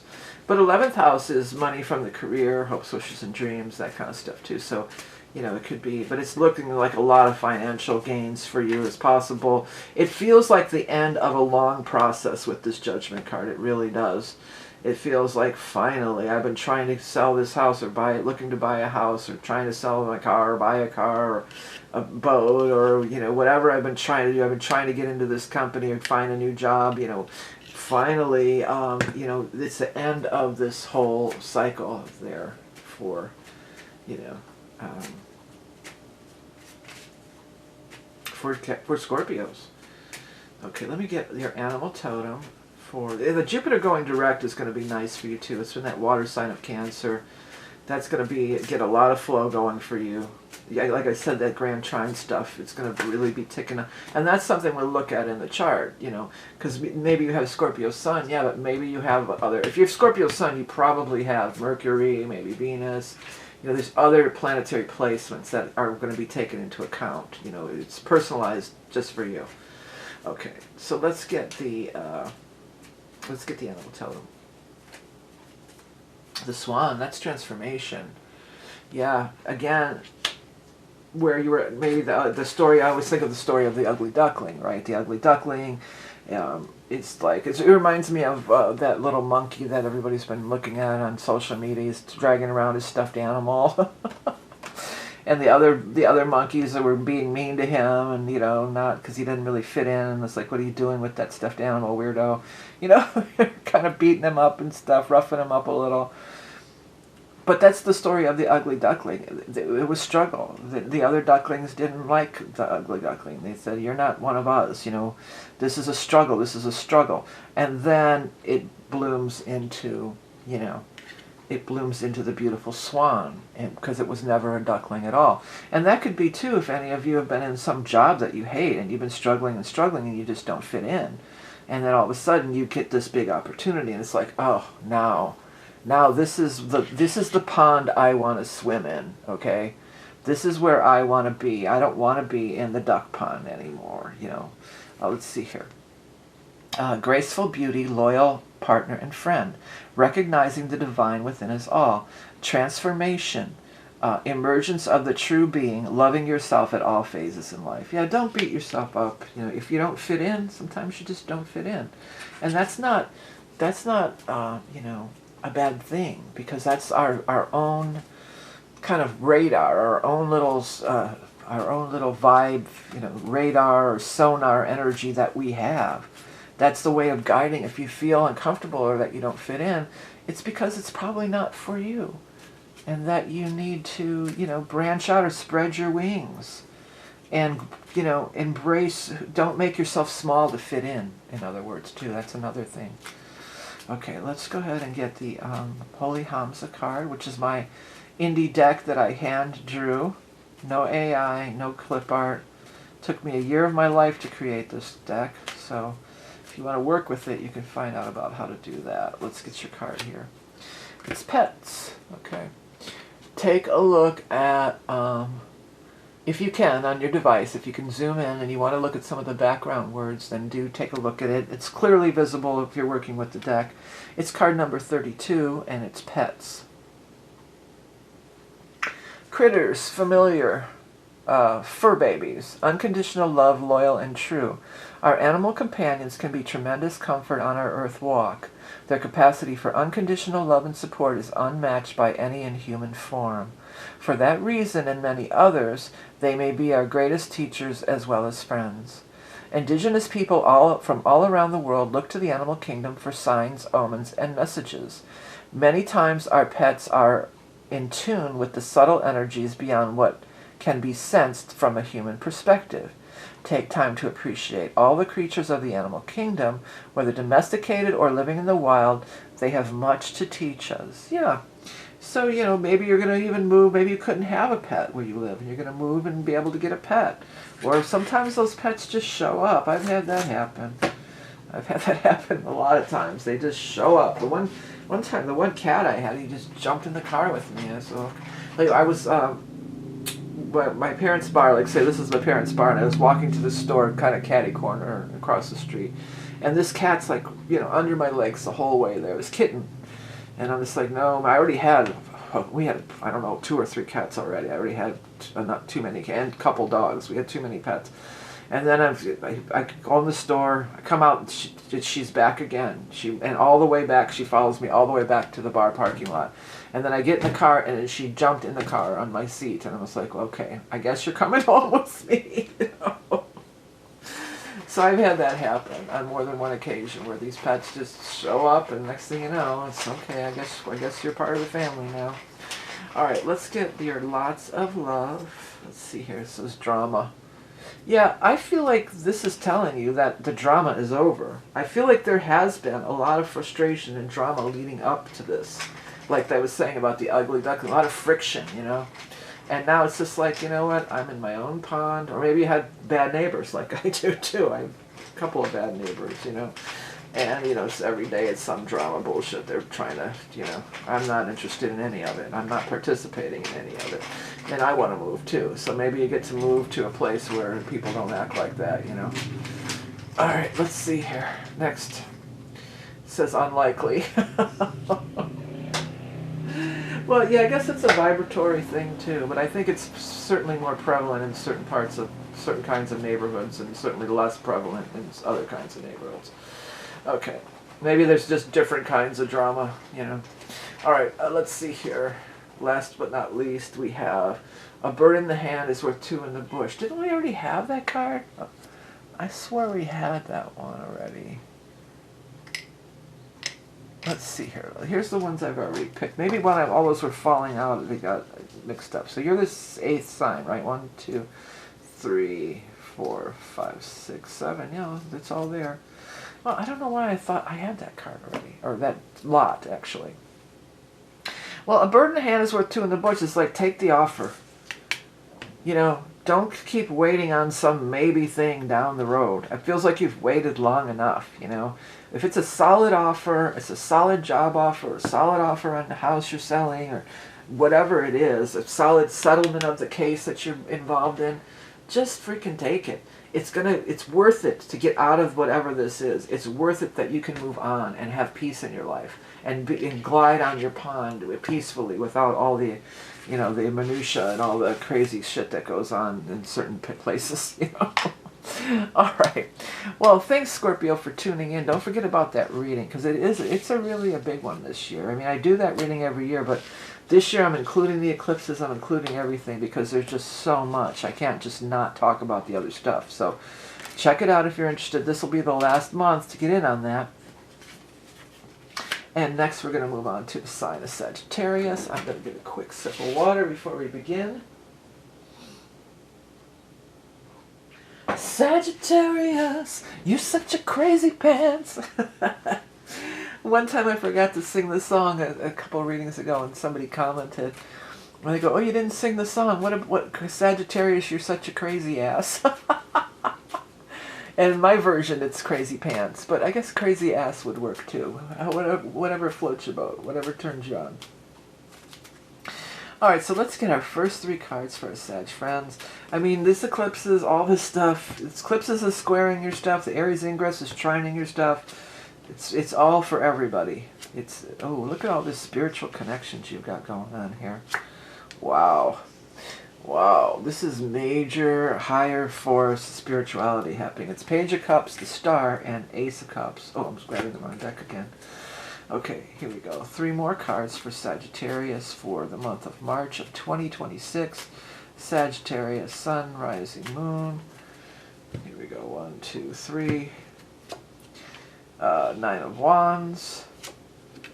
King of Pentacles. And the World. Wow. Well, something that you've been 9 of Wandsing over, worrying, feeling like you have to kind of push against, or feeling protective over, or pushing against, that's going to blow wide open here. Somebody could be having a baby for sure. When you get this card, this is a spirit not from the earth plane, okay? This is a spirit not from the earth plane. Ace of Cups is a new beginning in love. So there's a few ways that this could play out. The most likely, and the most common, would be that there's a spirit of a child that's hovering around and wanting to be born. Ace of Cups, that's looking to incarnate, wanting to be born into your reality on whatever way. Through you as a vessel, or maybe even being born now and you're going to adopt them, or maybe it's a niece, nephew, grandchild, best friends, kids, grandchildren, whatever. But you have a connection with this soul that is not of the physical body yet. It's it's lurking around kind of, but not in a creepy way, in a blessing way. The other thing is, you may be meeting somebody. Ace of Cups could be a big love thing, that you might be meeting somebody. And you may be connecting on a spirit level. Well, it could talk about a soul contract prior to this incarnation, but it also could be like if you've been having dreams, or you've been having dreams, and you know, even if you don't remember them, you may be connecting on the spirit or the astral plane. You know, you may be connecting with, you are connecting with somebody or something, okay, whether you remember it or not. And it's going to, Ace of Cups, it's going to the next step. For some people, you may be really getting into like channeling. Maybe this is your spirit guides coming through and saying, hey, it's time to connect.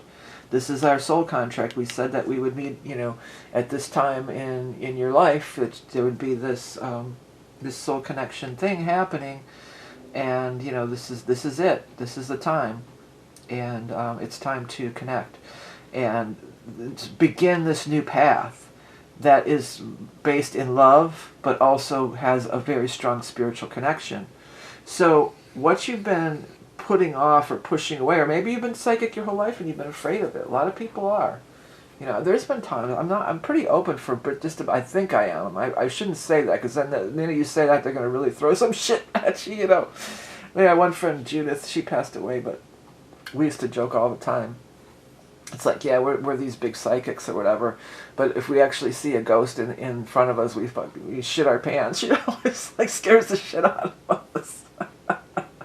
We talk a good game, but if it comes down to that kind of thing, it kind of freaks us out, you know. So we used to joke about that.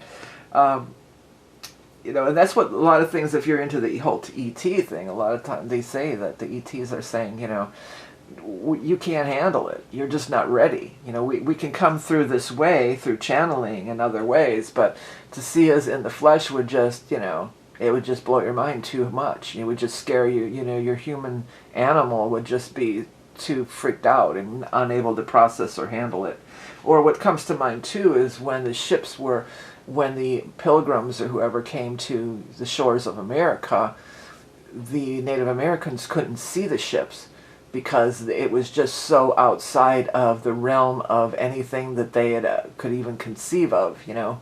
So it could be something like that, but if that, whatever it is, the doors are opening. The doors of consciousness are opening. The doors of love are opening, you know. This is a loving connection on whatever level. For some, it might be a partner, you know. It could be this King of Pentacles here, regardless of gender, it would be whatever you'd be interested in. And this King of Pentacles can also be talking about its earth sign. So it's a Taurus, a Capricorn, Virgo. It sure looks like a Taurus with this bull. I guess that's a really kind of a wonky looking bull, huh? It almost looks more like a dog. But yeah, this got that little baby bull on his shoulder there. But it's earth energy, so it might be the eclipse on the 3rd. That's earth energy, that's Virgo. But this person could be Taurus, Capricorn, or Virgo. And notice how they line up with the stars. So they're definitely meant for you. They're meant for you to come in, to be in your life at this time. This king, he looks over here and he's got the world here. This is a love like no other. I mean, that could be true with your children and your grandchildren when they're born. You know, that is the case. Those are loves like no other, you know. And if you haven't experienced it, it's just, you know, everybody, before I became a parent, it's like, yeah, well, sure, whatever. But that it's all bets are off. You know, when those new souls come in and you're just like, oh my God, you know, your heart is just bursting wide open and everything. As a matter of fact, when my first grandson was born in 2019 is when I started channeling. And I do feel like it was being connected with him so much, fresh from the other side, you know, that kind of open. I didn't do it while like I was babysitting him or anything, but I did it on my off time, and I feel like he had a part of it. That his being with that new soul, embodied soul, that it opened up gateways for me too, and that can happen. But whatever it is, I mean, this just looks so beautiful. I'm hearing, isn't she lovely? Isn't she marvelous? Baby, we created life from one. I think that is about, that's a Stevie Wonder song. I think that is about his newborn child, is it not? Let me just, let me quickly look here, if I can. I just want to look it up real quick. Let's see here. Isn't she lovely? Stevie Wonder, song meaning.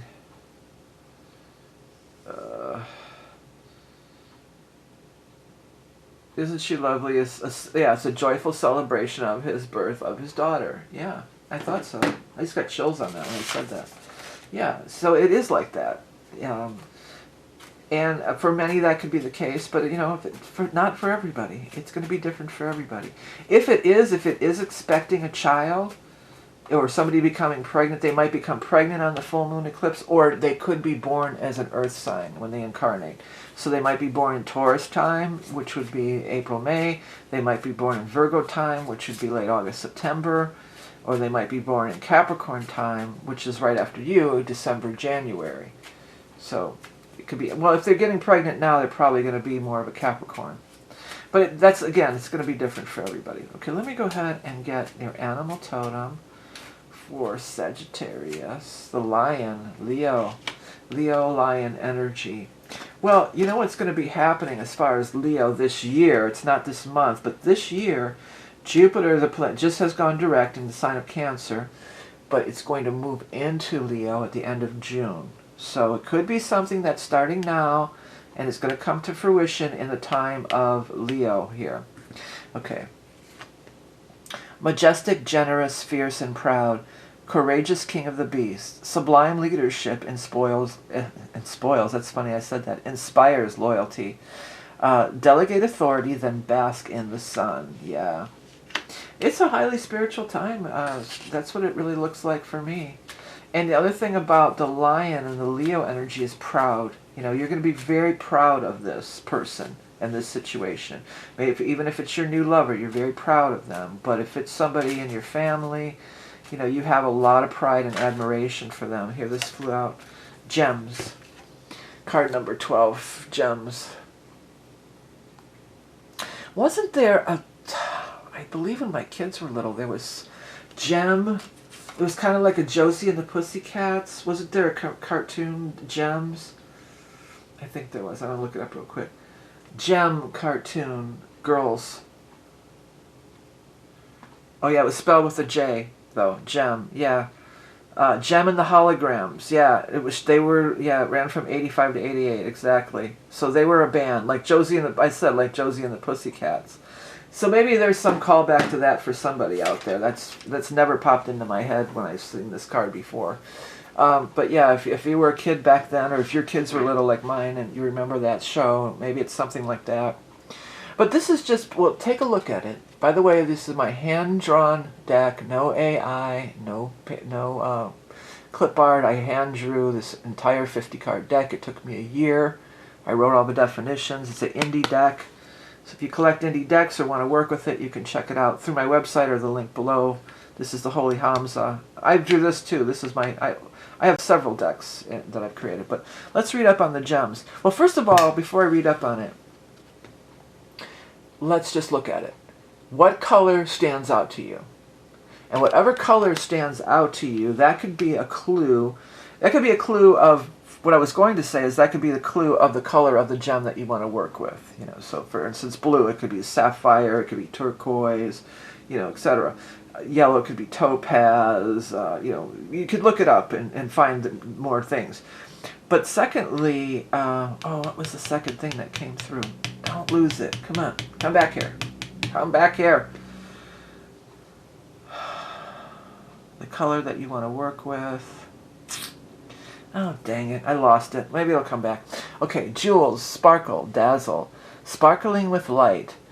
Bedazzling all around you. The gemstone card reminds us to shine and sparkle. People will notice you as you shimmer and shine. It's time to add some color and pizzazz to your personal style. Brighten your environment with splashes of vivid color to uplift and inspire. When this card turns up, it may be calling you to work with actual gemstones, whether wearing them on your person in the form of jewelry or an adornment, or just having them in your environment. Hello, I have them always in my environment. Every room in the house has them. Okay. Or just have them in your environment. Allow your intuition to guide you toward the stone or stones that is best for you at this moment. Oh boy, I wish I could remember what that second thing was, because it was good, and it was something I'd never associated with that card before. And it seems like I've lost it. I hate when that happens. I was talking about, look at the color. It's totally gone. Oh, I hate when that happens. Okay, let's get your lots of love for Sagittarius. That it says attached. So you are attached to this soul for sure. Yeah, and by the way, that's, people say I talk really fast, and there's a thing on the video where you could slow it down if you talk fast. But that's why I talk fast. Because I start getting all this stuff and I don't want it to slip away without telling you. I hate when that happens. Okay, next we're going to get a lots of answer. This is cloudy, so it means uncertain at this time. I think the connection is cloudy, but it's getting clearer. Okay, and then finally, I was talking about the gems and the Josie the Pussycats too. Was it something connected to that? Josie and the Pussycats was from the 60s or 70s. That was our all-girl cartoon band. And when Gem came out, I was like, oh, they copied Josie and the Pussycats. Josie and the Pussycats. Okay, what year was... Oh, they actually have a real movie on it, huh? Okay.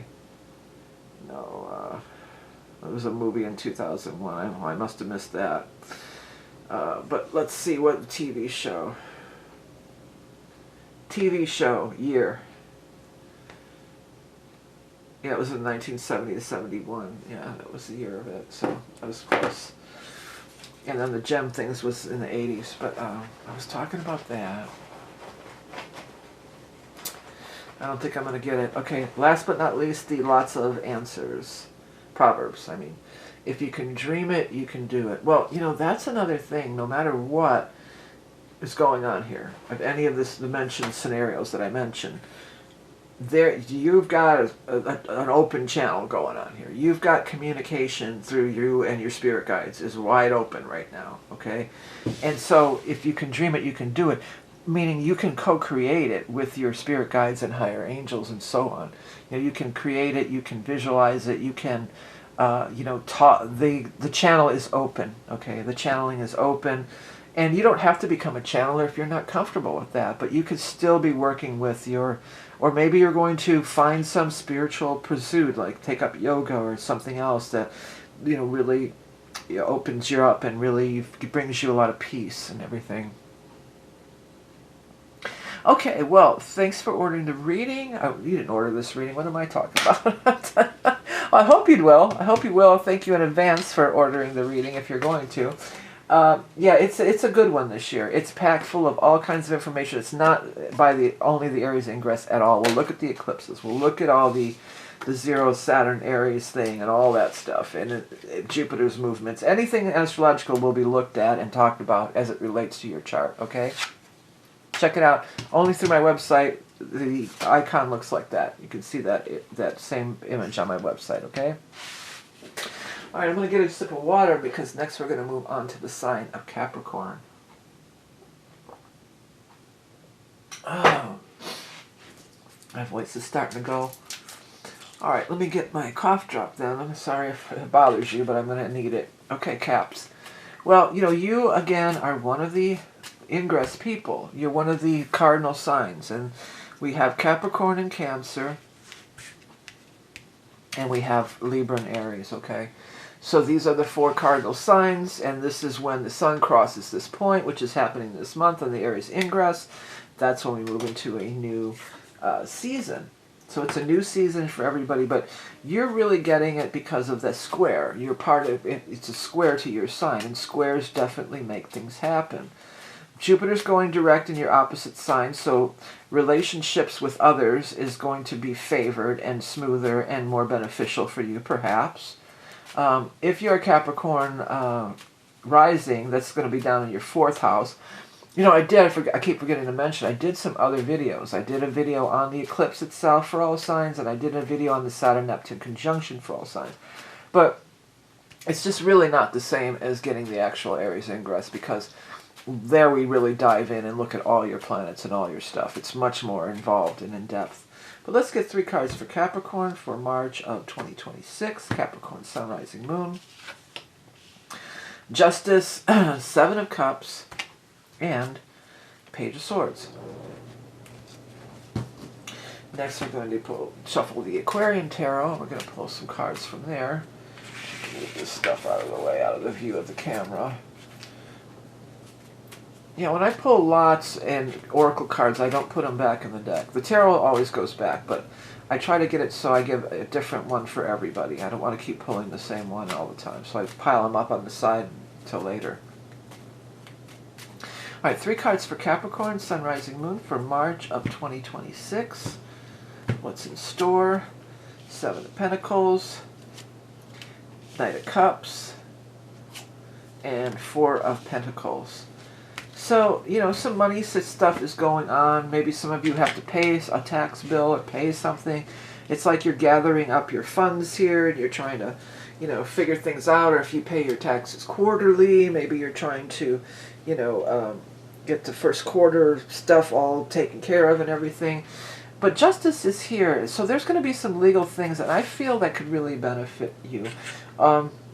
There's a Knight of Cups here. So this is water sign energy. Now we are going to be in water sign energy until the 20th when we move into Aries. We'll be in Pisces. That's water. And on the 18th, there's also going to be a new moon in Pisces on the 18th. So that's exciting and good vibes that go along with you. It feels like the Knight of Cups is somebody that can help you with some kind of a financial situation. They may be a financial advisor. They may give you a stock tip or a tip about a job or an investment, or they may be your connection to get you in for the interview or get you in with whatever person. Those tulips behind this person are really grabbing my attention. I don't know that tulips come up in March. I'm not really thinking they do. Well, I guess it depends on where you live. Where I live, I think they come up more around Easter, like April. When do tulips bloom in the Northern Hemisphere? Oh, March through May. Yeah, so I guess they do come up in March. I think mine come up a little later. I don't recall them coming up in March. So, you know what? But the tulips, that could be some kind of a clue. That might even be something like when you pull up to the job interview or the bank.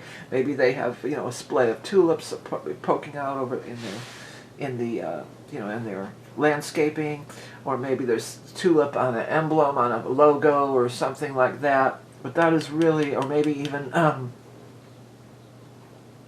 that could be somebody's name, or it sounds like it. I'm hearing tulips. Isn't that The Sopranos, or maybe Goodfellas, somebody named Tulips? Johnny Tulips or something like that. Maybe I'm getting it wrong, I don't know. But it could be like a take on somebody's name or something like that. But I do feel like it's relevant. And I do feel like this person is going to help you. 7 of Cups, making your dreams become a reality. They may even be, maybe you're going to be building an addition to your home or building a home. This could be like an architect helping you do your visualizing your dreams into an actual reality. And then the Page of Swords is like news is coming. There's going to be communications going on. So we have Jupiter going direct on the 10th, but Mercury doesn't go direct until we hit the 20th. So you might want to put off any kind of finalizing of any kind of signing contracts and stuff till the 20th, if you can. Sometimes you can't. You know, sometimes you just can't. It's interesting, too, that Mercury is going direct in the sign of Pisces, in the water sign of Pisces, you know. So it could absolutely tie into this whole Mercury direct, retrograde, and then going direct. Looks like you have 2 7s here also. So 7 could be, you know, maybe it's 77 is a number that you want to deal with, or 70 or 700 or 700,000 or 70,000 or 77,000, you know. Keep in mind these 77s. This could come up. 77 Sunset Strip. It's some kind of TV show from back in the day. What was the name of that? I'm gonna have to look it up again really quick. 77 Sunset Strip theme song. Oh, that was the name of the show, 77 Sunset Strip. But it was a song too, yeah. What kind of show was that? It was from 1959 or 58. What was it about? Was it? I don't even remember. I remember the song, but I don't even really remember the show that much. Show about premise. It was a detective, a popular ABC detective drama. Oh, Efren Zimbalist Jr., yeah, and Roger Smith. Oh, I didn't know that. I knew somebody named Roger Smith. He was very close to me, actually. He passed away. And it was on 1958 through 1964. Known for its finger-snapping jazz theme, yeah. With breakout star Ed Kooky Burns as a stylish hair-combing parking valet. Okay. So it was a detective show. Efren Zimbalist Jr., though, I remember him. He was in something else. What other show was he in? He was famous for something else. I just want to look that up real quick, and then I'll stop looking stuff up. But sometimes when they give me these songs, there's, you know, here he is. He was born in 1918, the same year as my grandparents. Natural Causes, what shows was he in? FBI. That's the one I remember, the FBI. 1965 to 1974, yeah. That was, oh, he was on Maverick too? I don't remember him on that show. Yeah, FBI. I mean, maybe they're trying to get me to say FBI. I mean, maybe it's something having to do with that. Because justice can also be the government and things like that too. So it could be, maybe somebody of you got something going on with the FBI. I mean, I don't know. But there's somebody on your side that's going to be helpful. And this feels like this sword is clearing the way. Clearing out all the minutiae, all the entanglements, all the whatever it's been that's been difficult, okay? And it's going to be settled with justice. Okay, next let's do the animal totem for Capricorn sunrise. I'm still hearing that song. 77, Sunset Strip. Okay, still hearing that song. Butterfly. Wow. Butterfly is an excellent, excellent card. And butterflies are free to fly. Fly away, high away, bye-bye. Ooh, ooh, ooh, ooh. Hit some stinker notes in there.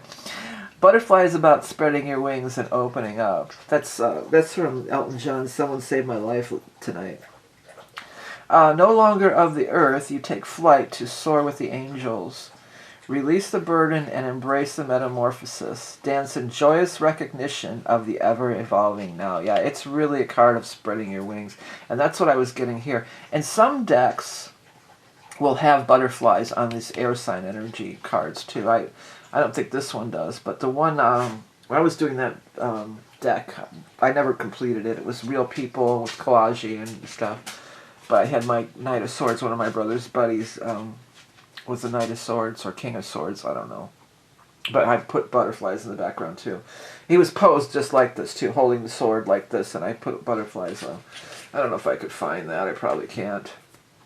I've posted it on social media before, my picture deck. Okay, next let's get these lots of, well, this isn't a lot. All day long I've been calling this the lots. It is the Holy HAMSA deck. My own creation. I can't even remember the dang name of it. Jeez. Okay. This is an indie deck, as is my animal totem. If you want to support indie deck creators who like to work with it, you know, check it out. Fire. Watch me burn. Ah. Fire. Ow, ow, ow, ow, ow, ow. Alright, so if you want to pause, if you can do it on your device where you can pause and zoom in and see it, you might really get some messages from the background words. But it's basically just talking about the element of fire. And we are in the element of fire big time with this Aries ingress stuff. The Aries ingress, the Neptune Saturn in Aries, you know, all this stuff is very, very fiery. Okay, fire, spark, passion, desire. Turn that spark into a flame, lighting a fire under your butt. Fire can cook your food, bring you warmth, and light the way to your deepest desires. Follow your passions when you see the fire card. There is an excitement and anticipation crackling in the air. Cast your hopes and dreams into the fire and allow the burnt ashes to carry them into the ethers of the world beyond. In astrology, the fire signs are Aries, Leo, and Sagittarius. This card may represent people born under one of those signs, and as a timing card, it may represent when the sun or moon moves into one of these signs. Well, again, yeah, we're going to have the sun move into that Aries ingress, which is really, really powerful. Okay, let's jump over and get the lots of love, which may or may not pertain to love, but it does in this case. It says love. Give me love, love, love, love. Crazy love, it gives me love, love, love, love. Crazy love. Well, it looks like you're going to be loving some of the stuff that's happening. You know, butterfly is also can be a love card. And so maybe some of you, through some financial dealings, might even end up meeting, you know, Knight of Cups could be a love person too. It says, absolutely. You give me love, love, love, love. Crazy love. You give me love, love, love, love. Crazy love. All right. Next we're going to do... it's a proverb. Make love, not war. Well, that love message is certainly coming through, isn't it? Well, you know, maybe you are going to... this could be a divorce, too. I mean, and it might be calling back to somebody saying, you know, you once loved this person. Let's be fair about things. Let's just be fair and do, what do they call that? Conscious uncoupling. Let's not make war. Let's make love. You love this person at one time, you love them enough to marry them or commit to them, then, you know, let's try to be cool and not you know, you don't have to punish them or hurt them or hate them, you know. It's a bitter line between love and hate. So you don't have to go down that rabbit hole of love. I mean, well, funny I said that, but actually of war, you know. Try to get into the good vibes, try to get through this so that you can come through the fire and come out transformed into the beautiful butterfly energy. Okay? All right, everybody. If you want to get the Aries Ingress reading, you got to head over to my website. Oh, I'm getting a little slap happy. But we're coming down to the last couple of signs, and we're going to do next Aquarius. All right, so Aquarius, yeah, the eclipses, we're coming out of the eclipse in your sign, which was on the 17th of last month. So you're probably still, you know, really in that vibe. You know, you're still in the vibe of the whole Aquarius energy from last time. So you're swimming in the Aquarian energy and the eclipse energy, and here comes all this other stuff, you know. So you are just... This, again, if you order the Aries Ingress reading, we will look exactly where that eclipse hit in your chart. We will know exactly which planets it conjunct or hit on. And we'll look at the whole thing. But all this other stuff is big for you, too. Aries Ingress, the other eclipse. You know, this is all stuff for everybody. Ten of Pentacles, big money card.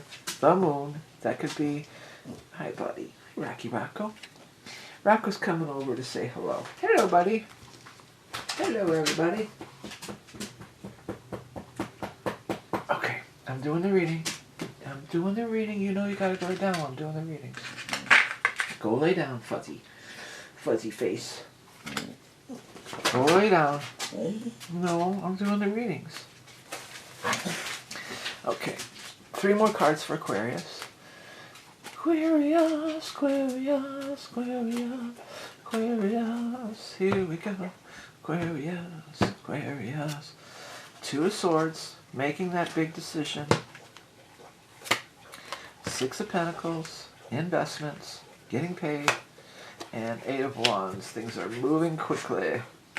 All right, so 10 of Pentacles is the first card out. That's been out a lot. I think, well, maybe a lot of people are doing their taxes and their income tax, or maybe this is also getting into home buying and selling season too, so there's that energy going on. So, but some kind of big money, making the decision, taking the money that's offered. Some of you may be selling a house. Some of you may be doing a home improvement project, like some sort of, I didn't realize you couldn't see it. Let me have to move the whole thing up. There we go.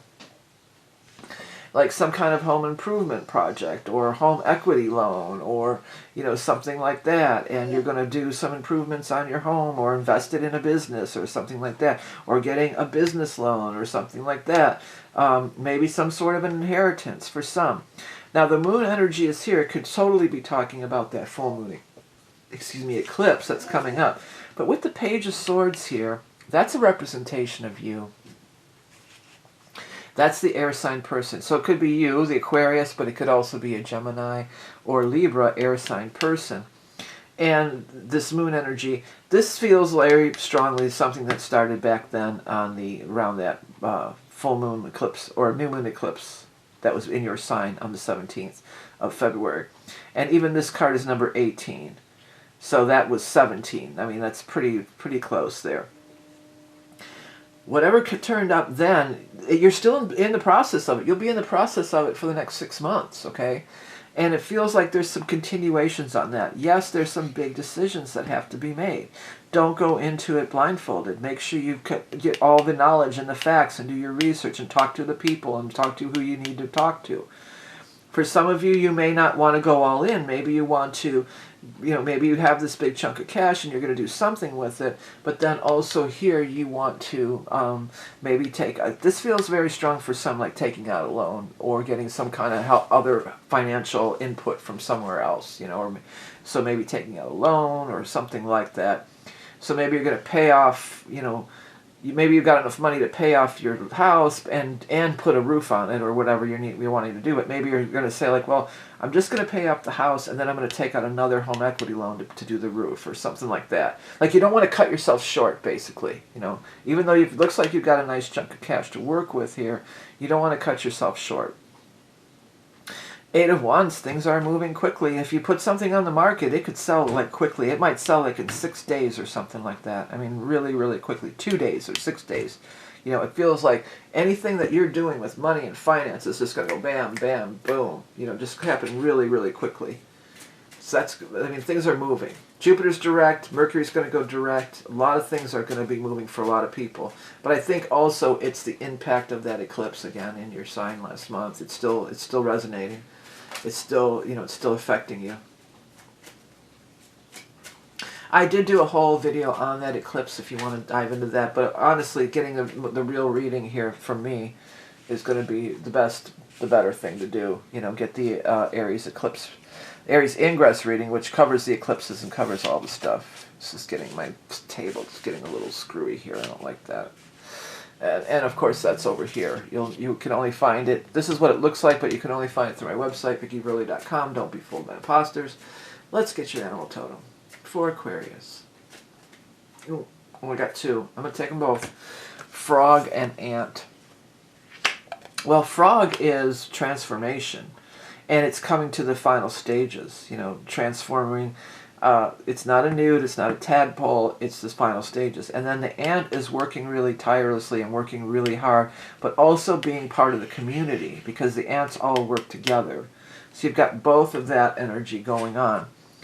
The frog, too, can be taking these big leaps. They leap from one tadpole, not tadpole, one lily pad. They leap from one lily pad to the next. They're jumpers, So there could be a big leap or a big jump that's happening. But it looks like there is going to require work or a team of people with the ant energy being there as well. Okay, let's go ahead and get the Holy HAMSA card for Aquarius. Soar. Yeah, you ready to soar? This is card 28. If you want to look at some of the background stuff, you can rewind the video and pause it and dial into some of that stuff there. Soar, rise, triumph, transcend, ascending to new heights, leaving earthly concerns behind. Attune yourself to the subtle whispers of the wind. That's what this is too. Whispers of the wind. Do not fight against the stream. Instead, align yourself to the highest wave and allow the wind to carry you into the clear skies of tomorrow. Yes. Outside the stratospheres of the earth plane, through the gateways of higher dimensional existence. That's what Pluto in your sign can do, for sure. When the smaller birds make a fuss and nipping at your tail feathers, your spirit calls you to fly above the chaos below. Leaving them in your dust, you soar to the highest realm. A higher realm of being, beyond the chatter of daily life. This card can be an omen of great success. You are rising higher than ever before, reaching new heights toward whatever you have been striving for. Yeah, that's a great card. Oh, did I forget to do the lots? Oh no, we're still doing them. I didn't forget them. Okay.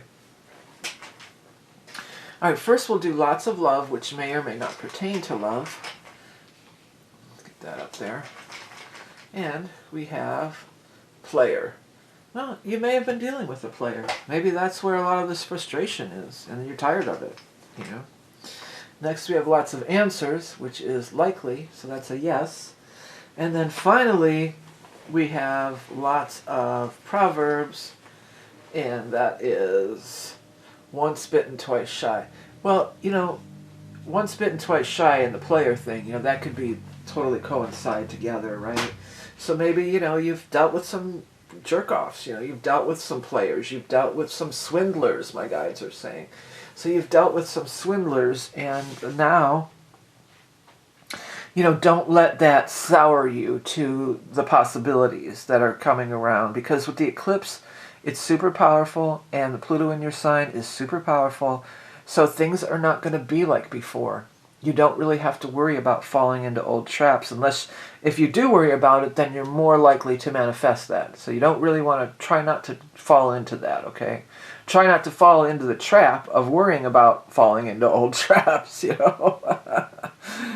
But because things are moving forward here, and you know, the frog, you're coming into a new, you're not any of those other things. You're fully realized, you know, soul on this earth with the frog energy. That's a really good animal totem card, by the way.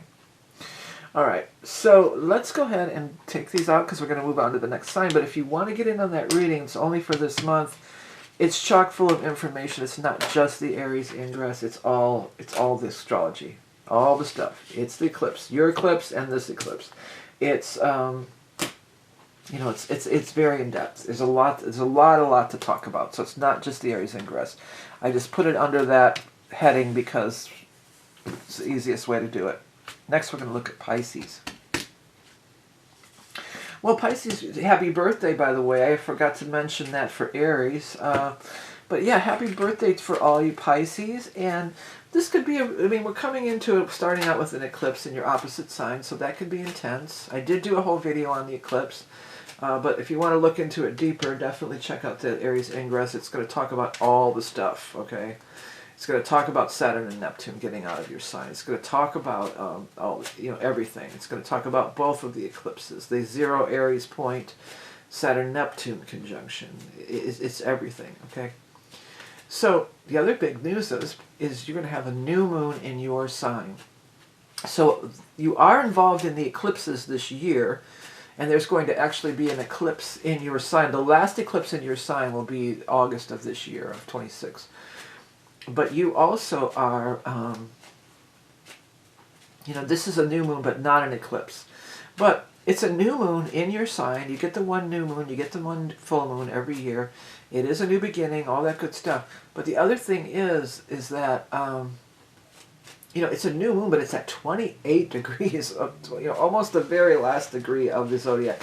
And you, honestly, you have been in much more of a finishing up phase lately, because Saturn and Neptune are getting out of your sign finally. For, you know, they've been in there for, well, Neptune for or Saturn for 3 years, Neptune for, I forget, 12, 14 years, you know, longer.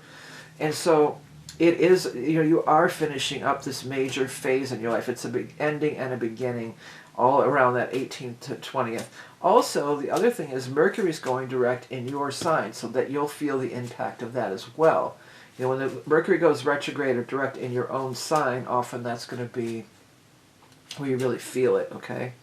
Let's get 3 cards for Pisces, Sun, Rising, Moon. For March of 2026, we have Queen of Swords, 7 of Swords, 6 of Swords, or 6 of Rods. Okay, and then we got 3 more cards from the Aquarian Tarot for our Pisces, Sun, Rising, Moon. Anybody who has prominent Pisces in their charts, cross-watchers, whatever the case, it's for you. 1, 2, 3. Judgment card, that's been out a lot too. 9, the Hermit, and the Ace of Wands. Well, Ace of Wands is planting those new seeds, and it is a fire energy, and it's planting those new seeds with the fire energy. So that is that Aries ingress. And the way these two are lined up together, so you're planting these new seeds, and it's blooming and flourishing towards the 6 of Cups, towards you being victorious, towards you getting the recognition, acknowledgement, success, this is what it's leading you towards. So planting these new seeds around your new moon, the 18th through the 20th, but even the 20th a little stronger because that's after the Mercury goes direct. But yeah, and your birthday too, of course. You know, you've also been through something here. Something's been taken away from you unfairly here.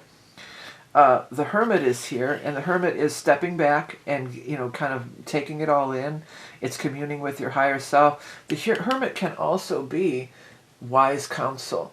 So maybe if something's been taken away from you, maybe you've got to go talk to whoever, the lawyer, the councilman, the boss, the HR person. Wherever you've felt like you've done wrong, don't be so quick to act. Take a step back, take a breath, take a beat, and think about how you want to move forward. Or even talk to a trusted advisor who knows the ins and outs. The Judgment card here is the end of a karmic cycle, and that is so true for you. With Saturn being in your sign, Saturn won't be back in your sign for another 28, 29 years, basically. So that's, you went through the Saturn in your sign, you went through the big karmic stuff, and now you're stepping out into this new path, this new a breath of fresh air, my guides are saying. You've got this Queen of Swords here. This is an air sign person. I feel for most, this person is tied into this. And the way her sword is drawn, like she is trying to start shit, okay? She likes to talk shit, she likes to start shit, she likes to be in drama. And, step back, don't engage, like the Obamas say, when they go low, we go high. Don't engage with this stuff. It feels like she's definitely trying to poke you, She's got that finger out and she's trying to poke you. And even if she is, I'm saying she, but it could be anybody, even if they are pressing your buttons, success is the best revenge. Moving on to that higher level, doing that next big thing, that's the best revenge. Not engaging in whatever this is, because it feels very low vibes. The other thing that's grabbing my attention here is these circus tents in the background. I don't know if I've ever noticed those before. So, you don't want your life, maybe it could be saying you don't want your life to become a three-ring circus, or maybe this has to do with an actual circus of some kind for somebody. I was just talking about this earlier. My kid's grandfather, my ex's father, he was part of the circus. He was a part owner in the Clyde Beatty Cole Brothers Circus back in the day, and they were stationed down in Florida. And that's where he was retired at the time in the 80s when we would go down there to see him. But he still lived on the grounds. He had a trailer on the grounds, and there was like tigers and animals and stuff where he lived. It was pretty. I think my kids were probably really too small to appreciate it, but it was pretty different kind of a lifestyle that he had. So yeah, people do actually are involved with the circus and work in it, and all kinds of things happen. But I almost want it to be, I feel like it's more kind of like a metaphor of like you don't want your life to become a three-ring circus, You're too advanced for that, Pisces. You're not. This is some low vibing, gossipy, trying to stir the pot, trying to get a negative reaction, feeding on those negative reactions, that negative attention kind of energy. So, you're past all that shit. You are so past that. And you're going to be moving on by stepping back and then finding a different way. So say this is some idiot at your job, then maybe you're going to put in for a new job quietly. Don't say, yeah, screw you guys, I'm out of here. I got an interview, and don't say a word. If you want to give them a piece of your mind on the way out the door when you're already got your foot in the new door and you already landed the new job, or maybe it's a neighbor, like I have a horrible neighbor.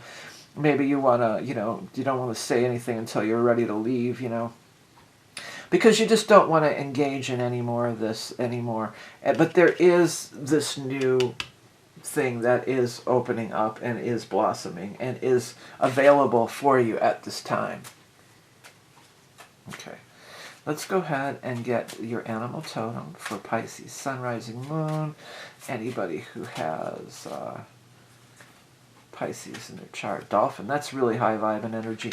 When I look down here, this turned into like a candle, and I wanted to say it was like your birthday cake candle, or even lighting a candle on your birthday or your solar return. Don't don't be saying, well, I want to get rid of them, or don't give them any of your energy. Only give energy to what you do want to create for the upcoming time frame, because it's super powerful right now. Okay, optimist, clairaudient, spirit guide, starseed, joyful interactions of fun and play, sexuality, caring for those less fortunate, embracing personal freedom, and respecting others' choices. Okay. Yeah, if they choose to be an asshole, then, you don't have to partake. You don't have to, be involved. You can just, you are evolved. You're not involved, you're evolved. You are. And Pisces, you are evolved. You are the old souls of the zodiac. Okay, let's go ahead and get the Holy HAMSA card for Pisces. Of course, if you don't know, this is one of my decks. This is one of my decks, and this is one of the decks that I created. All hand-drawn indie deck, no AI, no... This took me a year to do this deck, of hand-drawing these cards. And I wrote all the definitions, too, of course. Harvest. Okay, time for the harvest. If you want to pause the video, if you're on a device where you can pause and zoom in, and you want to check out some of the background words, you may be able to get a message for that. So harvest usually is the time of fall, but, let's see. Here's what I wrote. Yield, reward, fruition. Let us feast and celebrate on our bountifulness. The season of autumn brings about the harvest. When we reap the rewards of all our hard work, that which we have tended to and nurtured has ripened and is ready to be enjoyed. A time to gather up our yield and make ready for the upcoming long rest of winter. The harvest card may refer to a time of reaping the rewards of your effort, or perhaps a time in your life where you can slow down and take stock of how far you've come on the journey this far. There is beauty in every season on earth and every season of life. This may be a time of culmination, of reaching mastery, of burning your most brightly with the glorious colors of the autumn foliage. Well, of course, in the northern hemisphere, it's not autumn. And in the southern hemisphere, I think it's autumn, but I don't know that they really get the fall colors and stuff, do they? I'm not sure. But it's just saying it's time to reap the rewards. It's time to reap the rewards of all the karma that you've been through while Saturn was in your sign. I think that's kind of it, And on this your birthday, this new beginning of your solar return, or even the new moon in Pisces, if you already had your birthday last month in late February, this is the time to do this new beginning. And even the Aries INGRESS, because that's a new beginning for everybody. The seed that you're planting is going to take you far and above any of this whole BS that you've been dealing with over here. Okay, let's go ahead and get the lots of love, which may or may not pertain to love. Head games, yep. Totally what I was picking up from this card. Head games, that's all I get from you. Head games, till I can't take it anymore. Head games. That low part was out a little bit. Lots of answers. Perhaps. Head games. Alright, next. Last but not least, the lots of proverb for Pisces. It says, be the change you wish to see. Exactly. Don't try to change them. Don't try to argue with them. Don't try to make them see the light, or if you want them to change their behavior, they're just not going to, okay? This is a new page for you. This is the universe showing you that that's a situation that is not good or right for you anymore. It's a situation that you've evolved past, and you are ready to move on from and start your new beginnings, and you're going to be much happier and much more in your zone and not being dragged down into their zone. You know what I mean? Alright, Pisces, well, like I tell everybody, if you want to get the reading, it's running out of time. This will be the last month on that. It's really packed full of a lot of stuff. It's not only the Aries ingress, it's the eclipses. It's the whole, and we will talk about some of these eclipses. This one is going to affect you strongly. It's going to oppose a lot of your Pisces energy. So there's a lot to talk about. It's more impactful than any of the Aries ingresses in recent history. I want to say the one that might be a close contender would have been the time when Chiron was in. Chiron's still in Aries. I mean Chiron, yeah, when Chiron was in Aries, first going into Aries. But now we've got the Saturn-Neptune there. I mean, there's a lot. There's a lot to look into, a lot to talk about. So if you want to connect and talk about it for you, head over to my website, vickieverlie.com. I do have other things there, other readings, and you can check out my availability. This is the one that's the Aries ingress. It'll look like this, just like that. Okay? All right, everybody, this is Vickie Verlie signing out. Have a great month, and I'll be back again soon with another reading. Till then, goodbye.